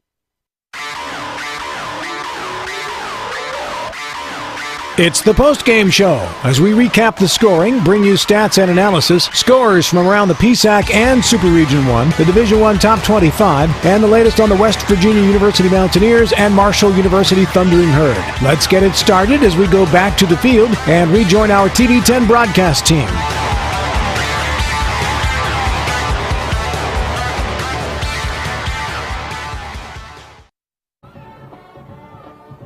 We welcome you back to Ram Stadium here for the Palace Lounge post-game show. The Palace Lounge is located on Route 11 South and I'm sorry, reading the wrong read there. Palace Lounge is located on Edwin Miller Boulevard in Martinsburg with a full lunch and dinner menu with daily specials and a clean, comfortable atmosphere. Check out the menu on the Palace Lounge Facebook page. Nick Verzley and Travis Smith here for the post-game show. Shepherd gets the 55-17 win over the Millersville Marauders. We'll get into some post-game stats brought to you by Bechtel Jewelers. West Virginia's largest Pandora retailer on Route 11 South Inwood, taking care of you like nobody's business. We'll start with the Rams and quarterback Tyson Bagent, who had a good day for Shepherd throwing the football, as Bagent records 275 passing yards on the day. He was 23 of 36, 2 interceptions, 2 touchdowns for Bagent, but he also runs the ball well today. If this was the NFL, he would get credited for 9 carries for 57 yards, but in college, your sacks count against your rushing yards, so 9 carries, 45 yards for Bagent today, including a touchdown run. So that's 3 total touchdowns for the senior quarterback, continuing to do good things for the Rams. Running the football today from Ronnie Brown. Second half was a big second half for Brown. 18 carries, 133 yards. That's 7.4 yards a carry, including 1 touchdown run. He also had 4 catches for 49 yards. So Brown doing his thing. Avon Holly there with the touchdown late, 53-yarder. He had 4 carries for 61 yards on the day. And Blake Hartman did a few different things. He had a catch for 6 yards and 6 carries for 23 yards in the Rams' victory here over the Millersville Marauders. Marlon Cook gets back in the end zone. 5 catches, 50 yards for Cook. Brian Walker, 4 catches, 51 yards. Ronnie Brown, we already gave you his receptions and receiving numbers, but Ryan Beach goes 4 catches for 43 yards for the Rams. And then some defensive stats today, leading the team in tackles. Dwayne Grantham with 6 tackles, 1 for a loss. Neilio Pena also with 6 tackles. Devin Lynch with 5. He had some good hits today, and Solomon Alexander with 4. And then some sacks coming, just one of them credited on the day to Kyle Smith for the Rams. And then quickly we'll go over those Millersville stats as well for you. The Marauders had two quarterbacks get a lot of action today, but it was mainly Footman Jr., who was 12 of 24 passing, 144 yards, a touchdown, and an interception. And then Stegard went 2 of 6 passing for just 14 yards. Millersville ran the ball pretty well at times. Jaheim Morris gets 13 carries for 59 yards. Marcus Pierce, 5 for 28 yards on the day. So those were some of the highlights in the running game. And then Melvin had a good first half, but then does nothing in that second half. 5 catches, 72 yards. Workinger with 2 for 37 yards. Those are the leaders in the receiving category. And then defensively, Onshak led the team in tackles with 7. Williston had 6. Baugh was 6. Garrett Cox was 6 as well for Millersville. But Travis, some takeaways from this one. What were some things that kind of stood out to you on both sides? Start with the Rams. And that second half, I think, was the team we expected to see today. And again, they came out overpowering there in the first half, but then they kind of lost their way. But then they were able to go into halftime, make those adjustments, get refocused, and really come out and just put up a barrage of points in the second half. And this Rams team, and they've shown that they can be a strong second half team, and they've been able to do it. 1, when they've been able to play from behind. 2, they've been able to do it against quality opponents. So the Rams are just showing just another facet of that offense that's going to make any opposing defenses very concerned. Again, the Rams able to rely on that running game. I think that's going to be huge for that postseason success that the Rams hope to have this year, is that if they're able to rely on that running game, because the running game travels.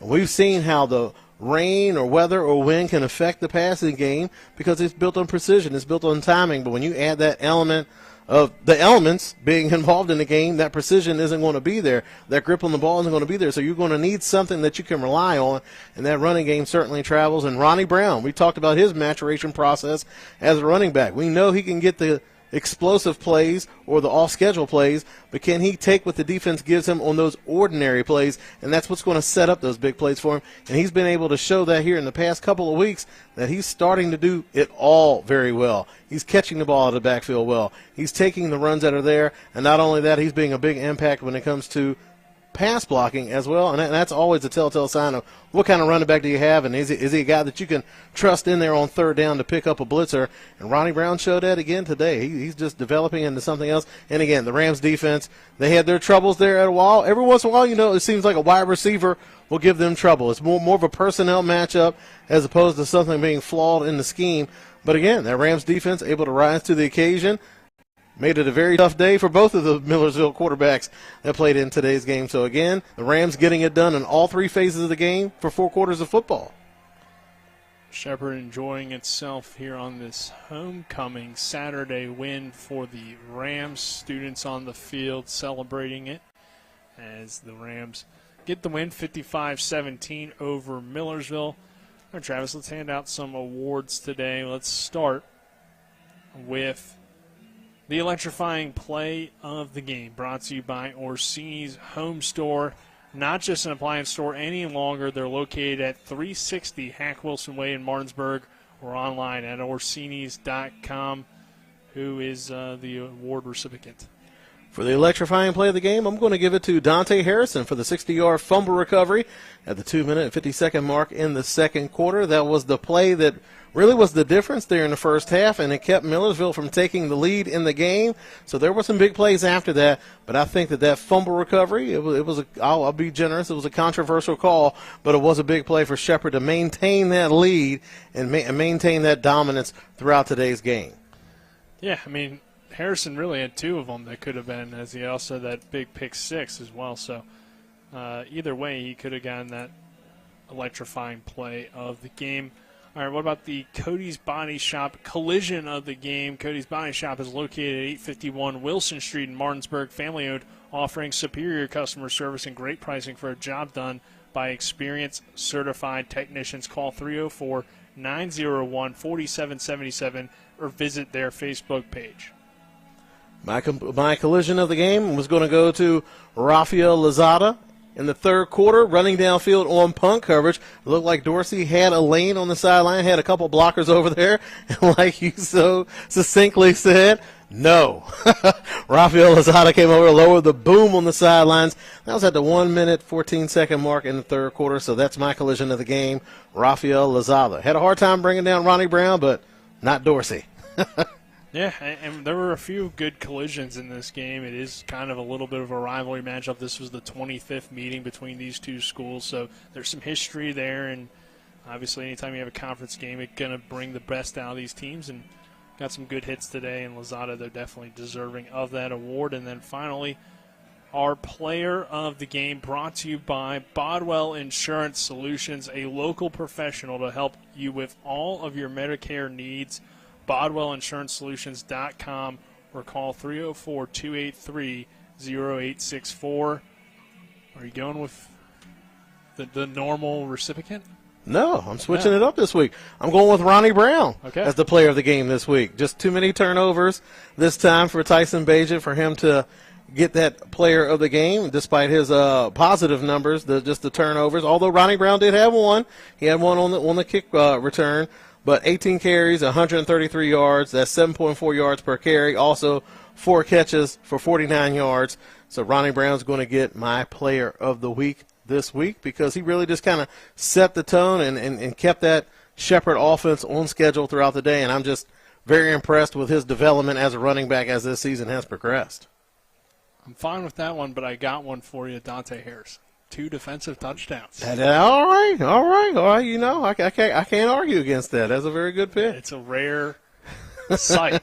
That to is. see 2 defensive touchdowns, but hey, good choice as well. And anytime a team wins 55-17, there's going to be a lot of standouts in it. So, again, we will not be at Westchester. We want to be there, but they just won't allow us to come. So we won't be there for the game next week between Shepherd and Westchester. You can watch the game on the PSAC digital network. So if you go to ShepherdRams.com and then click on Rams schedule for football and then click watch, it will take you to the stream of the game. But unfortunately, we will not be able to be there because, again, we are not provided space. So we can't do a broadcast if they don't allow us to broadcast, essentially. And then after that we will be back, and we'll be with the Rams, I hope, for the rest of the season as Shepherd will be back in 2 weeks for Senior Day, final home game of the season for the Rams. But once again, your final score, Shepherd 55, Millersville 17. For Spencer Dupuis, our on-site producer, Donald Kinney, Matt Miller, Daryl Miller, and Braden Schaffner, our cameramen, along with Kyle McLaughlin, who you'll hear from in just 2 minutes. I'm Nick Verzolini saying so long along with Travis Smith as the Rams get the win 55-17. Enjoy the rest of your Saturday, everyone. If you're in an accident, the first thing that you have to do is call 911. You have to get medical care immediately.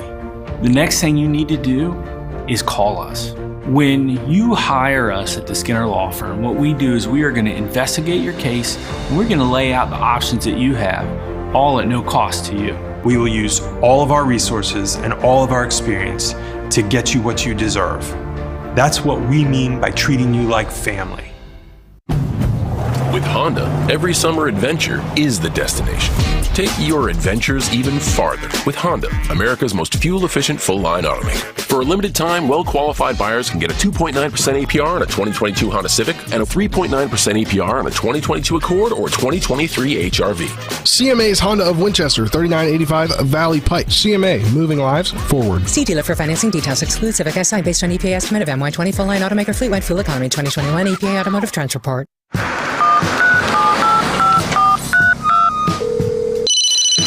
Hello? We're here again 3 times in the past 2 days. You're where? Bechtel Jewelers. Look. Can Mom hear you? No, she's in a diamond coma. Get her the pendant, or I will. Hey, that's my credit card. What? Can't hear you, Dad. You're breaking up. It's going to take more than a crying baby to wake her out of this diamond coma. You're going to need a mega dose of jewelry from Bechtel Jewelers. Ollie's VIP North Side is the best spot to catch all your favorite teams. Join us Monday for dollar wings and Monday Night Football, Thursdays on the patio for the cornhole tourney, Friday night lights with happy hour specials, or Saturdays during or after the college games for steak night. Get a ribeye or New York steak for just $26.95. Ollie's has great food and drink menus too, along with 17 TVs to watch any game of your choice from anywhere at the bar or their outdoor patio and fire pit. So stop by and see for yourself today at 36 Veronica Drive in Martinsburg. That's Ollie's VIP North Side. We'll see you for the game. Welcome into the post-game scoreboard show on Talk Radio WRNR and TV 10, as well as WRNR TV on YouTube. I am Colin McLaughlin as the Shepherd Rams improve to 7-0 on the season with a 55-17 win over the Millersville Marauders. So Shepherd again 7-0. Millersville falls now to 2-5. Let's get some final scores from around the Pennsylvania State Athletic Conference, starting with IUP getting a dominating win over Edinboro 41-0. So IUP now improves to 6-0 on the year. Third quarter, 4:04 to go. It is Slippery Rock dominating Gannon 33-7 in the battle of the 5-1 teams and the PSAC. Kutztown has just scored again in the third quarter with 26 seconds left. They now lead Shippensburg 22-10. Fourth quarter, just getting underway between Bloomsburg and Lockhaven, and Bloomsburg up 17-9, so it's still a one-possession game in that one.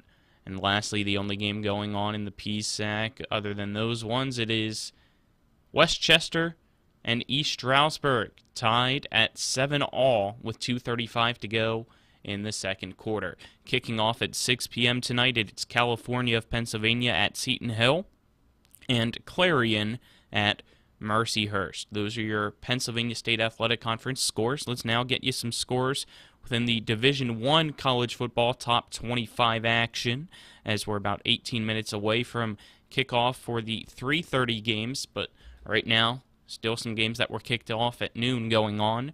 9:11 to go in the fourth quarter. It's number 5 Michigan leading number 10 Penn State 34-17. 12:28 to go in the fourth quarter. Number 9 Ole Miss leads Auburn 41-31. 10:33 to go in the fourth. It is Oklahoma on top of number 19 Kansas 49-34. And with 2:20 to go in the fourth, it's number 22 Texas clinging on to a 3-point lead over Iowa State 24-21. But Iowa State has the ball on Texas's 32-yard line. Kicking off at 3:30, it's number 1 Georgia hosting Vanderbilt.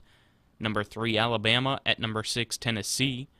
Number 8 Oklahoma State at number 13 TCU. Battle of two undefeated teams in the Big 12 on ABC. Number 15 NC State at number 18 Syracuse on the ACC network at 3:30. At 4 p.m. it's number 25 James Madison at Georgia Southern. And at 7:30 it's number 4 Clemson at Florida State. Number 16 Mississippi State at number 22 Kentucky. And at 8 p.m. it is number 7 USC at number 20 Utah. Earlier it went final. Illinois, number 24 team in the nation, gets the win against Minnesota 26-14. Final score, Shepherd 55, Millersville 17. That's going to wrap things up on the post-game scoreboard show for TV 10 and WRNR TV on YouTube. Again, no Shepherd football, unfortunately, next week on TV 10 and WRNR TV on YouTube because they will not allow us any space there to broadcast at Westchester, so we are unable to go. But for those of you that are Martinsburg Bulldog fans, we will have Martinsburg Bulldog football for you next week at Jefferson on Friday with pregame at 5:30, kickoff at 7. That's going to wrap things up here. Have a great rest of your weekend. You've been watching play-by-play coverage of NCAA Division II football, featuring the Shepherd University Rams and the Pennsylvania State Athletic Conference. Today's telecast has been brought to you by the Neon Moon Tavern, Orsini's Home Store, Parsons Ford of Martinsburg, the Skinner Law Firm, Smallwood and Small Insurance Group, W. Harley Miller Systems, and WVU Medicine. TV10 Sports thanks you for watching today's presentation of Shepherd Rams football.